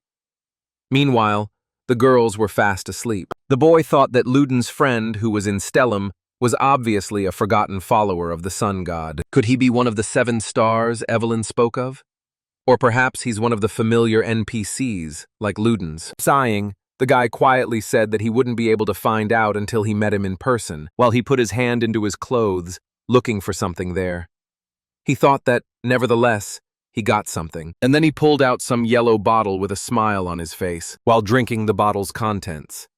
He thought it was an elixir that could be found in a secret place in the cave, and that was one of the reasons he decided to stop in this cave. He threw the bottle aside, and his body glowed with yellow light, and he thought that it was important for him to restore the stats that had decreased after making a contract with Sepia. He looked back, hearing a sound from behind, which turned out to be Sepia. He asked her if she was awake, to which she replied in the affirmative, and then she asked him if he had gone out anywhere. The boy replied that he had only briefly looked inside the cave, to which Evelyn, who had also woken up, said that he could have done it with magic. Then he said that one should not rely too much on magic. The witch noted that only those people who cannot use her in a false way say this, to which Sepia objected, and said that Mr. Dio uses his magic well. Then the witch asked why he couldn't teach her himself, and then she said she felt like he didn't understand anything about her. Digging through his inventory, the guy thought that she was right, because he was constantly using the skill window. And then different things started falling out of the inventory. Noticing this, Evelyn asked in amazement if he could really use a spatial pocket without any artifacts. In response, Kim Jun said that it was the magic of zeros and ones. The witch asked again in shock, and the boy began to rummage through the pile of objects that had fallen to the ground. After a while, he raised the bundle of arrows up, and then he handed them to Sepia, and she asked him what they were. The boy said they would soon arrive in estelum, and then he asked her what she thought they were for. She replied that she didn't know. Kim Jun looked at the arrows in his hand with a smile and said that they were made of the highest quality silver. The scene shifted to Estelum, a city with Romanian influence, and since there are Romanian motifs, it is not surprising that vampires appear there. While walking through the cemetery, Kim Jun asked Evelyn if Luden's was a vampire. Did that mean vampires believed in the sun? To which she replied that this wasn't true. Unlike witches, vampires can believe in other things. She asked how most vampires who aren't under Luden's influence can end up being bad guys. In response, the boy pointed out that witches weren't innocent either. The witch then exclaimed that they didn't harm people. He then asked about the attack on the farmers, and Evelyn winced at the question. After picking up the silver items, he closed the topic and asked her if she really meant to say that they were not their allies. The witch asked why the boy needed so many silver weapons, and after she remarked that it was such a waste of silver, Kim Jun asked her if she didn't know something. And then he said that a vampire could be killed with one blow. The girl stepped back, and then the guy noted that it seemed to apply to witches too. After some time, the Trinity had already reached the gates of Estelum itself. Kim Jun was surprised that there was a cemetery right at the entrance to the city, and he asked Evelyn if she could disguise them with magic, because the Church of the Moon was looking for them. Taking her staff in her hands, the witch replied that it was as easy as pie. Both Sepia and Kim Jun's appearances changed, and they became blonde and blue-eyed. They looked like brother and sister. The guy told the girl that they would be recognized anyway, so they better put on hoods. And then he said that first, they needed to find a place to live and plan their next steps, to which his companion agreed. And Evelyn immediately wondered what the food in this region tasted like. After some time, they reached some room. There was a hot, filling lunch on their table, and Evelyn happily chewed the food that was on the table. Then she noted with admiration that there was so much meat in the soup, which Sepia also agreed with. The girl asked the guy what they would do next. While also chewing, Kim Jun replied that they needed to come up with new names so that the church wouldn't track them down. He noted that Evelyn also had to change her name, and she also couldn't talk about being a witch. And then he put something on the table, and then he offered them to become mercenaries to gather some information. Evelyn remarked enthusiastically that this was interesting. Sepia asked if he really meant they were taking applications, to which the guy replied that everything was so, and that they would be able to integrate into the city's society, and he himself thought that their main goal was to reach level 150. Meanwhile, some people entered the room. One of them asked the other if he had heard the news yet, and as it turns out, they say that the Inquisitor has already turned the entire northern river upside down. Another asked if there was a strong knight there, to which he simply replied, was he talking about Sigmund? And then he said that he heard that the Inquisitor took him away, which caused Sepia's expression to freeze. Kim Jun looked at her sympathetically as the men continued to discuss the matter. Getting up from his seat, he told the girl that it was time for them to leave, and then they all left the room together. Kim Jun thought that Sigmund had failed to stop the church, but maybe he could do it. Evelyn asked if they were putting themselves in danger because of Luden's. The boy gritted his teeth and asked what he meant when he said they were on the same side. The witch worriedly said that there must be a reason for the Seven Stars' actions, to which the boy asked what the reason was, and whether it was worth increasing the difficulty since the game was so simple. And then he left, and the witch only noted that faith often says absurd things. After some time, they came somewhere again. The man behind the counter greeted them, saying that this was the gathering place for Estelum's mercenaries. Kim Jun said that they came here to register as mercenaries. The man took them to some ball and told them to touch it,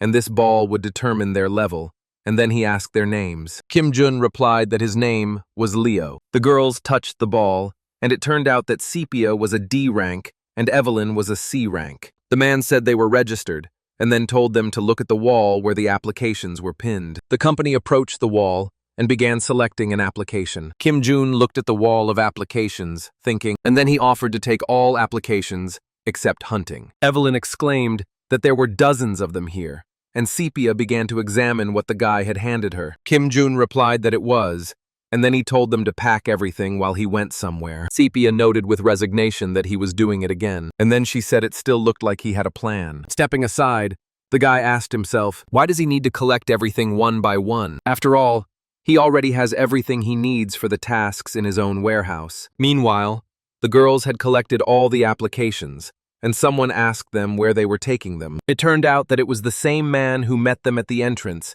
and he said that no matter how strong they were, they couldn't do them all at once. He asked if they wanted to leave anything for others. Evelyn was about to agree, but then Sepia exclaimed that they couldn't give out those applications, and then quietly told the witch that she was sure Dio would come and sort this out. Then the man said he would call security, but then Kim Jun appeared. He put some bag on the table with a loud sound. The man asked what it was. Pointing to the girls with applications, he replied that this was what was in all the requests. Crossing his arms over his chest, he announced that he completed the requests in 1 day. The man looked at the contents of the bag in amazement, and Kim Jun asked him how long it would take to process the applications. The man nervously replied that he didn't even know, and then he shouted, ordering someone to do it, and then he politely told the guy that they would take care of it, but in the meantime, he should come here. Evelyn noted that everything seemed to have ended well. Meanwhile, someone was looking at them with unkind eyes. After some time, there were already whole bags of gold coins lying on the table. Evelyn looked at the money with delight, and she noted that for this amount, she could buy 2 sacks of potatoes. Kim Jun told her she could take as much money as she wanted. The witch asked again in shock. The guy figured he didn't need money. All he needed was experience, and it was so cool that he could level up without doing anything. Meanwhile, the other mercenaries were discussing the company sitting at the table. Kim Jun turned to look at them, and thought that they seemed to be drawing too much attention to themselves. However, there is no need to worry about their identities being revealed, as none of them are able to see them through Evelyn's magic. Sepia noticed that the guy had bought himself a new sword. Hearing this, he thought that since his style of using a huge sword and explosive magic was known to everyone, he needed to stop it from today. And this sword against the undead is made of pure silver, making it ideal for use in Estelum. With 2 bags of money in her hands, Evelyn suggested that Sepia go shopping. Sepia noted that it would soon be sunset, to which the witch countered, saying that it didn't matter since they still had so much to explore. The witch came closer to the girl, grabbed her hand, and not accepting refusal, dragged her along with her. But suddenly Kim Jun asked her what he didn't allow her to go, which made her shudder. Evelyn exclaimed, asking why she couldn't do it, to which the guy calmly replied that it was almost night. Evelyn snuggled closer to Sepia, and said that they were no longer children. The guy closed his eyes and replied that if she didn't listen to him, he would take all the money, and then he decided to go up to the room where they were staying. Upon entering the room, the guy immediately fell onto the bed, noting that he no longer had any strength. He thought about the shop he had seen recently where they sold frog kebabs. Should he take the girls there tomorrow? He chuckled and thought that his companions looked like high school girls on a school field trip. His eyes began to close as he thought about how he had pushed his body up several levels today, and so tomorrow he would put Mao's body to rest. Meanwhile, someone stood under the motel window, and someone asked if this was the right motel. The man replied with a grin that he was absolutely sure that this was where they were staying, and as it turned out, there was not a couple of men standing under the guy's windows, but a whole crowd. One man said he didn't even remember the names of these newcomers, to which another replied that it didn't matter.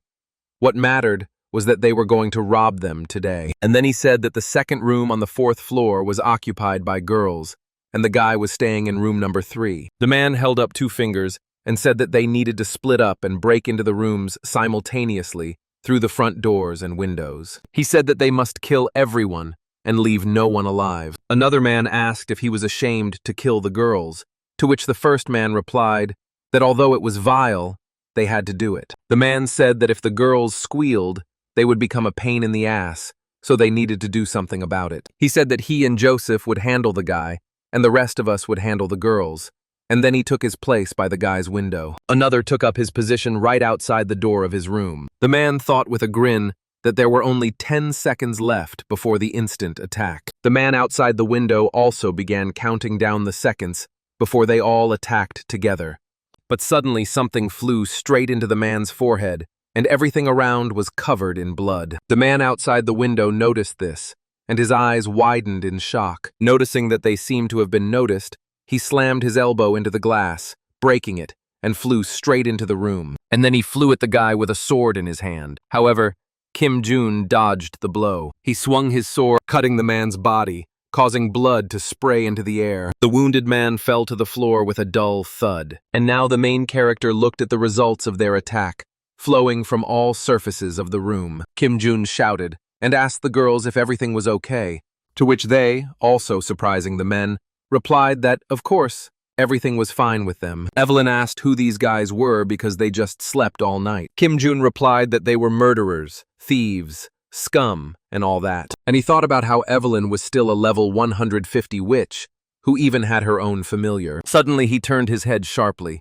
noticing something. And then he said that it was too early to relax. The girl asked if there was anyone left, to which the witch replied that she could not see anyone with her navigational magic. The guy noticed someone coming and thought he probably smelled blood. Only vampires and werewolves are sensitive to the smell of blood. So who is it? And someone's footsteps were heard outside the door. The girls were in complete shock. The guy's face also took on a surprised expression when he saw who entered the room. As it turned out, it was the same man who met them at the mercenary's office. The boy wondered if he was a vampire hiding in human form. The man bowed and said that he had one request for them. And then he introduced himself, saying that he was a vampire hiding in human form, and his name was Robert. Kim Jun asked him what he wanted to ask for. Robert lowered his head and said that he was talking about his master, whom he served. Their master is a vampire who has decided to coexist with humans, and his unbreakable rule is that no harm should be done to humans, which is why they suffer every time there is a full moon, when the thirst for blood comes. Therefore, he always has a supply of blood, and he can take it by contacting a funeral home or collect it directly from the corpse. That's why he came here, because of the smell of corpse and blood. But in the end, he encountered something special. Sepia, after thinking, asked again. Robert said it was all about the guy's blood, and he pointed his finger at him. The man exclaimed that he felt there was something special in his blood, and that was why he wanted to ask for a favor. He said that if the boy had called them to take at least some of his blood, it would have helped his master. But suddenly his body was tied with some kind of luminous threads. As it turned out, it was Evelyn who told the man not to lie, because she had never heard of vampires living side by side with humans. Falling to the floor, still shackled, the man cried out for help, as he could not leave empty-handed. Evelyn yelled at him to shut up when Kim Jun suddenly asked the girls to step outside for a minute. He lowered himself to be closer to the man and told him what he had told him about his master. Robert replied that he could not speak of him that way, but he could arrange a meeting if he gave some blood. Hearing this, the witch pulled the threads tighter and asked him if he had gone crazy, and Sepia tried to calm her down and said that they should listen to him. The witch asked if they really believed this vampire, to which Kim Jun thought that she was a witch. He thought that since Robert belonged to another vampire, his master was a lord, and therefore there was a chance that this lord was the same friend from estelum, and therefore they can enter under the guise that they simply want to donate blood. The boy asked the man where his master was, and whether it was a dangerous place. Robert replied that he was in a camp in the middle of a Kalik forest, and he could not guarantee safety, but he could lead them there. Hearing this, Kim Jun agreed. Robert happily said he could take them there right away. The guy said he would contact him when they were ready. As the men left the room, Sepia asked if it would be okay if they came with him. Kim Jun replied that he couldn't say it was safe because werewolves and vampires lived in that forest. However, the camp in the center that Robert is talking about is different. The monsters have quietly made this a place of peace, where no friction is allowed. The girl asked why he didn't want to go right now. The guy replied that he could not go to the Lord in such a state, and after some time, he gave Evelyn a new dress, which was a level 150 wizard's robe, and the girl asked if it was for her. Kim Jun replied that it was much better than the cloak she had worn before, and the witch exclaimed that it was time to throw away the old one, and then he started getting something for Sepia too, and Kim Jun took out the void amulet, which cancels the effect of the furious death attack. Sepia thanked the guy, and he told her that it was some kind of talisman, and therefore she should always keep it with her. The boy thought about how he had taken the bare necessities for himself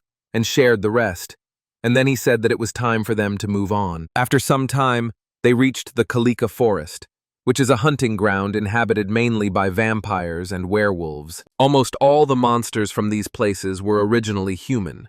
They would accidentally become vampires or werewolves and run into this forest as if someone were chasing them. However, the coexistence of two different species that lived by hunting people was impossible, which led to constant conflict, which escalated to the point of mutual annihilation. But after the establishment of a central camp, the species survived, and in the very center of this camp, there was a hut. Robert said that this was where his master was, and gestured for the guests to come in. Kim Jun thought that there was an NPC herbalist living in this place who would provide various assistance to players. Are they a vengeful vampire lord? This vampire seems to be the same as Luden's, an extra character that you don't pay attention to during the game, but eventually becomes an important character. The man turned to the door and told the owner that he had brought guests. Following this, the door of the hut slowly opened, and from where a man with a mustache came out, and with a smile on his face, said that he heard that this would be special blood. He said he never thought they would have such valuable guests here. The man told them to come in, and then, turning to Robert, he told him to bring tea. Kim Jun wondered if the man recognized Sepia since he called them important guests. Suddenly, the man noticed that he saw familiar faces among the guests, and in response, Evelyn addressed him, calling him Mr. Schwald. Mr. Schwald said that she had grown taller since their last meeting, and then he asked if everything was okay with her teacher, to which the witch replied that everything was fine. Kim Jun, watching this, wondered if this vampire really belonged to the 7 stars, since he was acquainted with teacher Evelyn. Soon they all entered the hut and sat down on the benches there.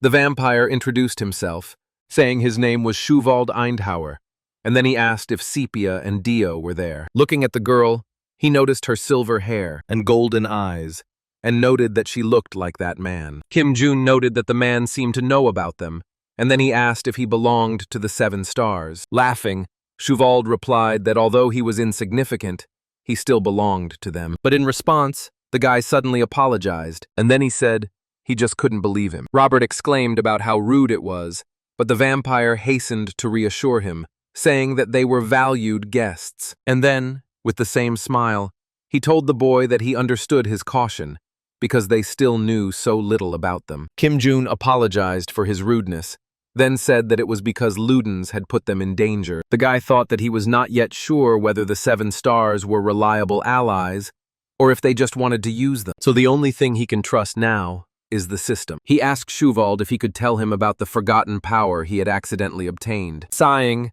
the man replied that it would not be difficult for him, and then he suddenly jumped up from his seat. The man said that first he had to check if he had the same key. Discouraged, Kim Jun asked about the key again. Then they came out of the hut and stood opposite each other. Clenching his fist, the boy asked what was required of him to demonstrate the forgotten power he had received. In response to this, Schwald merely shook his head, and then he said that the power the boy received was not the true power of the sun. A shocked Kim Jun asked the man what he meant. Instead of answering, he simply turned around and headed somewhere. And then he suddenly hit the stone with one hand. The man's fist caused cracks to appear on the stone. The guy was perplexed and wondered what he was doing, whether he had really decided to demonstrate his strength. He thought that it could be done easily if you were a level 300 martial artist. But the man was one of the 7 stars. Was that all he could do? Schwald told the boy to come and take a look. And coming closer, Kim Jun looked at the cracks in the stone where something was happening. And the next second, this very stone crumbled into dust, causing the guy to freeze in amazement. Then the man said that this is exactly the power of the sun. He asked the guy if he could do it right now, to which he replied that he couldn't use that kind of force. Then the man asked him if he wanted to understand this power. In response, Kim Jun asked if he could learn from him how to use the power of the sun. Schwald replied that of course he could, if he really had the key. The boy then wondered what this key was that he kept talking about, and whether it was related to the fact that he received power from the Death Knight. However, he thought that he had no time to think, and confidently agreed to the man's proposal. With the same smile on his face, the man said that the guy was thinking correctly, and then he said that he would like to ask for something first, and he coughed awkwardly. In response, the guy asked if he meant blood. They returned to the hut, and Schwald said that, as they all already knew, all believers in the sun were cursed, and this affected him more than others, so when the full moon comes, he goes berserk and becomes furious. As Kim Jun sipped his tea, he thought it was very unusual for a vampire to go crazy during a full moon. And then he said that in any case, he and Sepia would stay here while he trained him. Hearing this, Evelyn asked about her. Then Schwald asked if she already had her own teacher, to which she replied that she also believed in the sun. The man said that if she learned the theory, it might be useful to her someday, but for now they should rest, and tomorrow they would begin training. The next day arrived. There was breakfast on the table in the hut, and suddenly someone asked what it was. As it turned out, it was Evelyn who noticed that there was no meat in this breakfast, only grass, in response to which Robert said that she might not eat it all then. Turning to him, she became indignant, saying that she had lost a lot of blood and therefore needed to restore her strength. Meanwhile, Shuvold appeared behind her and asked if the food was really that bad, causing the girl to freeze. She turned around awkwardly and said that everything was very tasty, and Kim Jun, chewing his food, thought that the man really fit in well with society. He wondered if it was possible that he was going crazy because they were vegetarians. After breakfast, they all left the hut to begin training. Shuvold asked the boy to demonstrate his skills before starting a full-fledged training session. Kim Jun grabbed his sword and stepped forward. He took the sword in both hands and stood in a stance, and then he jumped up and began to cut through space with his sword. The log that stood there split into several pieces. Sepia watched in amazement, while Robert looked on appraisingly. Kim Jun thought that this was not all. There will be more to come. And landing on the ground, he began swinging his sword again, hitting pieces of wood that were still in the air. A red mark appeared on each of the pieces, and then the guy used his explosion technique, and a powerful explosion went off behind him. Somewhat stunned, Shuvold sighed, and Evelyn asked if the guy really possessed such techniques. Kim Jun told the man that this was the limit of his capabilities, to which he replied that this was enough. And then he said that he missed this style of fencing, and asked if it was Adele Yadark. Kim Jun replied that everything was correct, and then asked the man who she was. Shuvold said she was a strong and graceful paladin. She was the sun's sword and shield, and wasn't afraid to take the initiative. Kim Jun, continuing his story, said that this girl was cursed just like the 7 stars, and then she even became a death knight. Finishing his story, the man said that this was precisely why no one could find her. And then Shuvold said that, unfortunately, he was a monk who practiced martial arts, and therefore is unlikely to be of any help in the art of the sword. And then he pointed his finger at the guy and said that he definitely had the ability to use the power of the sun, and if he learned Adelia's sword style, he would definitely be able to use this power. He said that mana is determined based on individual abilities and not by the power of the sun, but a guy can become strong regardless of his individual abilities. Evelyn asked why this was so. Holding out his hand, in which something glowed with a bright light, the man said that the power of the sun exists wherever there is light. Kim Jun looked at this with his mouth wide open, and Shuvold continued, saying that in order to use the power of the sun, not only was energy taken from their bodies, it could be used by absorbing light from the outside. The man pressed his free hand against the hand filled with light, saying that if he absorbed enough external light to use the power of the sun, and then, without finishing the sentence, he extended his hand forward. A bright beam of light shot out from his hand and flew forward, and in the place where this beam hit, a big explosion thundered. And finally, when this happened, Shuvold finished his sentence by saying that then they would be able to free her in this way. Kim Jun's eyes widened in shock as he thought that his explosions were nothing compared to this explosion. Turning to the man, he said, he was talking as if it wasn't that hard, to which the man laughed and said that it was okay if he didn't succeed the first time, and he would help him. The boy pressed his lips tightly together and thought that although a difficult path awaited him, he must definitely obtain this power of the sun. And then he exclaimed with confidence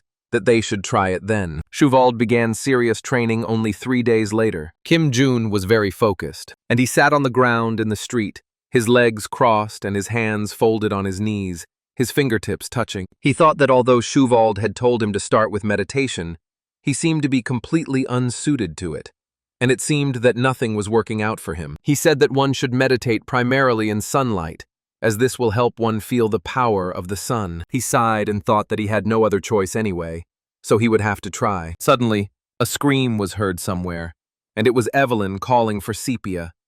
Hearing this, the boy closed his eyes tightly. Sepia, who was running past, asked Evelyn, who was barely running behind, if she was okay. The completely sweaty witch asked the girl where she got so much strength, to which she replied that Mr. Dio made her do physical training. Kim Jun thought about how he gave the two of them a task to kill a forest monster, and then he asked them how many they had caught so far. Sepia held out her open palm to him, on which lay 2 fangs, and she said that they had already killed 2. Clutching her head, Evelyn screamed that she almost died, and then she exclaimed that Mr. Chuvald was too cruel in restricting her main power, shadow magic. With a smile on her face, Sepia told her mentor that it was thanks to her that she was able to catch them, to which she replied that of course it was, and she could do even more. Having already stood up, the guy thought that Chuvald had imposed some restrictions on them in order to develop the power of the sun, Chuvald told them. First, think that the power of the sun is always with you when the sunlight is blocked by tree canopies. Secondly, in combat, you need to use spells related to fire and light. The guy thought that the monsters in this place were around level 140, and the Flood would have a hard time dealing with even Evelyn, who was level 150, since her magic was limited. And yet there won't be any real danger for a long time, because Chuvald will protect them? Sepia asked Kim Jun if he had made any progress, to which the boy became embarrassed and did not give any intelligible answers. He remembered that Chuvald had spoken of his advanced technique, also drawing on the power of the sun, and so if he tried to understand its principle, he would be able to comprehend the power of the sun. Kim Jun thought of the principle of the extended technique of inviting and then emitting the absorbed light, which he understands very well. A charred black piece of wood suddenly fell next to him. Looking out the system window, he thought that this meant that he had to use the power of the sun without any help from the system. He looked at the skill development conditions, 3 of which were almost all met, but the 4th was still unknown. The boy thought about how he drank the potion and used the advanced technique all night, but still felt nothing. And if he reaches the 100-use mark, will he feel anything new? A few hours later, it was already lunchtime, and an irritated Robert asked Evelyn, who was chewing her food continuously, if she really had a black hole in her stomach. Kim Jun remarked out loud that not a day went by without them arguing, to which Chuvald asked if it wasn't nice to see young people so full of life. The man told his servant that they all here believed in the sun, and therefore they needed to be more friendly. They needed to work together to get through this, to which Robert replied that he understood. Kim Jun asked the man why he worked as a herbalist. He noted that the other 7 stars lived differently, increasing their power, and he himself thought about how Luden's leads the Golden Dawn, and the Balanced Witch leads the other witches. Chuvald replied that if he wanted to restore faith in the sun, he had to make wise choices, and he had many allies before too. Then the guy asked why everything had changed now. In response to this, the man only said that it was all because of the curse. Kim Jun, somewhat upset, found nothing to say, and thought that it seemed their bloodlust was too strong. With the arrival of the full moon, vampires and werewolves lose their minds and experience a tremendous thirst for blood. But the boy believed that powerful beings like Chuvald could control this. The man asked the boy if he had ever said he was a monk before he was cursed. Then he said all monks are ascetics. They practice repentance, give up greed for anything, and purify their minds. And it was during those times that he learned the principle, do no harm to others. And then he said that this is why, even after he was cursed and his body became like this, he has no intention of harming people, and that is why he lives in such a remote place. Kim Jun thought that a man with such a curse would have no chance of creating a group of followers, and then he asked him if he could tell him more about the events of the past, to which he asked him, didn't he say that he would tell when the boy learned the power of the sun? Awkwardly looking away, the boy admitted it was too difficult for him. He couldn't feel a power he'd never felt before. In response to this, Chuvald said that the guy already knows a lot. The guy asked again, confused, to which the man replied that his thoughts were too confused precisely because he knew so much. And then he told him to look at Sepia, who was drinking tea at the time, and she paid attention to them. Chuvald, looking at her, said that she was like a blank slate, and therefore learned faster because she knew nothing. In response, the girl, with an awkward smile on her face, asked if this was really such a compliment, and then, thinking, she said that she definitely felt something yesterday, felt something warm. Kim Jun smiled awkwardly and looked at the girl, thinking that Sepia's talent was frightening because she immediately came to feel something, and if this continued, she would overtake him. The man asked the boy if he knew why he had advised him to start with meditation, causing the boy to break away from his thoughts and look at him. The guy answered the question by saying that he did it because he felt the power, but he had no ability at all, to which the man said that this was not the case at all. And then he asked him to remember how he started the conversation, and again said that the guy knew too much. As he walked outside, Kim Jun thought that perhaps he really did have too many thoughts, because ever since he entered this world, he has been constantly thinking about something. Inventory, survival, system, quests, characters, forgotten followers. Sitting down in a meditative pose again,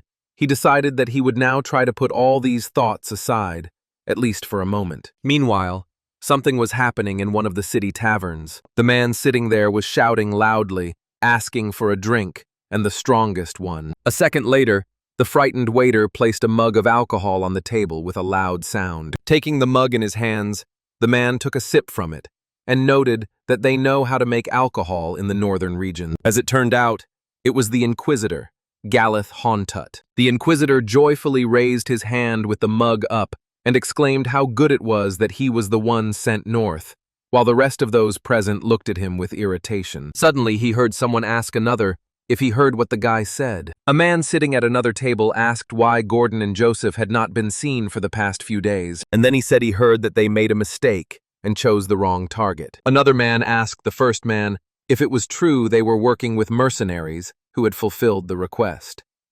How strong were they to be of such a level? Someone slammed their hand down on the table, causing the man to jump back in fright and squeal. The man addressed the others in a deep voice. As it turned out, it was the Inquisitor, who, with a smirk on his face, asked the men where the guy they were talking about was now. Meanwhile, a loud sound was heard in the Kalikovo forest. Sepia, hearing this sound, turned around in fear. And as it turned out, 2 red wolves were running quickly there, and the girl screamed for Mr. Dio to be careful. Kim Jun stood calmly. His eyes were closed, as if he wasn't paying attention to anything at all. He opened his eyes and stared ahead, fully prepared, while Shuvald's words about knowing too much echoed in his head. Holding his sword out in front of him and taking a stance, he thought about how until now, whenever he activated his skills, he received help from the system. But if he could use them without her help, everything would be different. One of the monsters jumped up to attack the guy from above, and the boy responded by swinging his sword,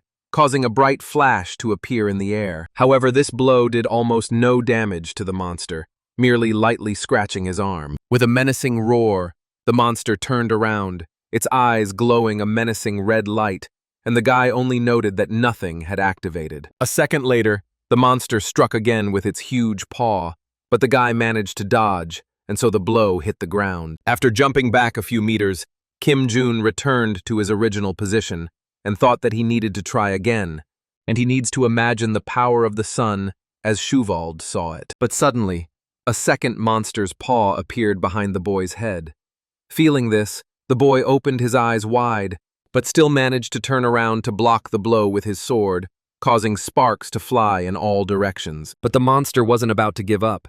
He raised his paw again to strike. Kim Jun swore while gritting his teeth, and thought that if he used his system abilities, he could easily cut off his claws. He swung his sword sharply right in front of the monster's nose, causing it to involuntarily flinch. When the guy was surrounded by monsters, one was behind him, and the other was right in front of him. Sepia and Evelyn were hiding in the bushes, and the witch, worried, asked if he was in pain and whether they should help him. But the girl did not answer. She just looked ahead and then told the other one with a serious expression that they needed to believe in him. The monster struck again with its huge paw, and the guy blocked the blow with his sword again. However, now the wolf rushed forward with its whole body, attacking him, causing the boy to rise into the air. But Kim Jun wasn't about to take the blow, so he abruptly straightened his leg, hitting the monster in the side, sending it flying back. Kim Jun landed on the ground, kicking up dust, and said with a sigh that they should have taken it easy. The guy took a deep breath, closing his eyes, and he thought that in order to use the power of the sun, he needs to forget all the emerging strategies that clog his thoughts. Shuvald said that one must meditate under the sun if he wanted to feel its power. Thinking about this, he rushed forward, running past the monster. Then he spun around, breaking his legs and thrusting his sword forward. Kim Jun began to spin around, swinging his sword, causing bright flashes to appear in the air from his swings. And then he struck the trunk of one of the trees, causing the place where he struck to glow with a bright light. And then the tree fell to the ground right in front of Kim Jun. Kim Jun looked at his sword, smiled, and said that it was excellent. His sword shone with a bright light. Kim Jun looked at his smiling reflection in the blade of the sword and wondered if he would try again now. And then, as if answering his own question, he held his shining sword out in front of him. A second later, the guy took off, and all that was left of him was a cloud of dust. He jumped up, his hands above his head, and he was about to attack the monster from above. The next second, he struck the monster straight in the chest, causing an even brighter flash and blood to spray into the air. The girls, who were still sitting in the bushes, looked at this with admiration. Stunned by this result, Kim Jun stared at the sword in his hand. There was another monster in front of him, but suddenly the guy opened his hand, and the sword fell to the ground. Evelyn screamed in panic, asking why he had thrown the sword to the ground, and the inspired Sepia simply looked at the guy, not doubting him at all. And as it turned out, Kim Jun was now about to fight with his fists, and his whole body was engulfed in a bright light, similar to the light of the sun. He clenched his fist tightly, causing the light around him to become even brighter. And then, he delivered a sharp blow straight into the monster's chest. The blow caused the monster's eyes to roll back in its head. Its mouth opened wide, revealing sharp teeth, and a few drops of blood flew from its mouth. But the guy didn't stop there. He raised 2 fingers up, and then clicked them, causing a bright flash. And right in front of his face, there was a powerful explosion, absorbed the body of the monster. Sepia and Evelyn stared at this, their mouths wide open and their heads held high. Sepia noted that this was the same power of the sun that Mr. Schuvald had used. She thought happily that he had succeeded. But Kim Jun remained standing, staring at the hand raised before him. The system reported that the hidden condition, Forgotten Sword Art, had been unlocked, and Sepia's faith had increased to 8. Kim Jun stared at the system window in front of him, which listed the skill development conditions, 3 of which were almost completed. The boy couldn't help but notice that the 4th condition had been revealed to him, and he thought with relief that he could now awaken the power of the sun within himself. But suddenly, he noticed that the 4th condition was only half fulfilled, and he stared at it irritably. And then he said that it was a pity, of course, but he could be content with it. Meanwhile, the joyful girls ran up to him. The boy thought it was good that Sepia's faith had grown, and it seemed she was worried that he wouldn't be able to summon the power within himself. With a smile on his face, he asked them about their training. But suddenly the guy's face distorted with pain, and some kind of flash lit up in his chest, to which he involuntarily reached out with his hand. The boy noted that he felt as if his heart was being squeezed. He wondered what it was. Could this be a side effect of the sun's power? The boy's body couldn't withstand the impact, and so he coughed up blood, and his eyes rolled back. Kim Jun lost consciousness and fell to the ground, blood spraying from his mouth around him.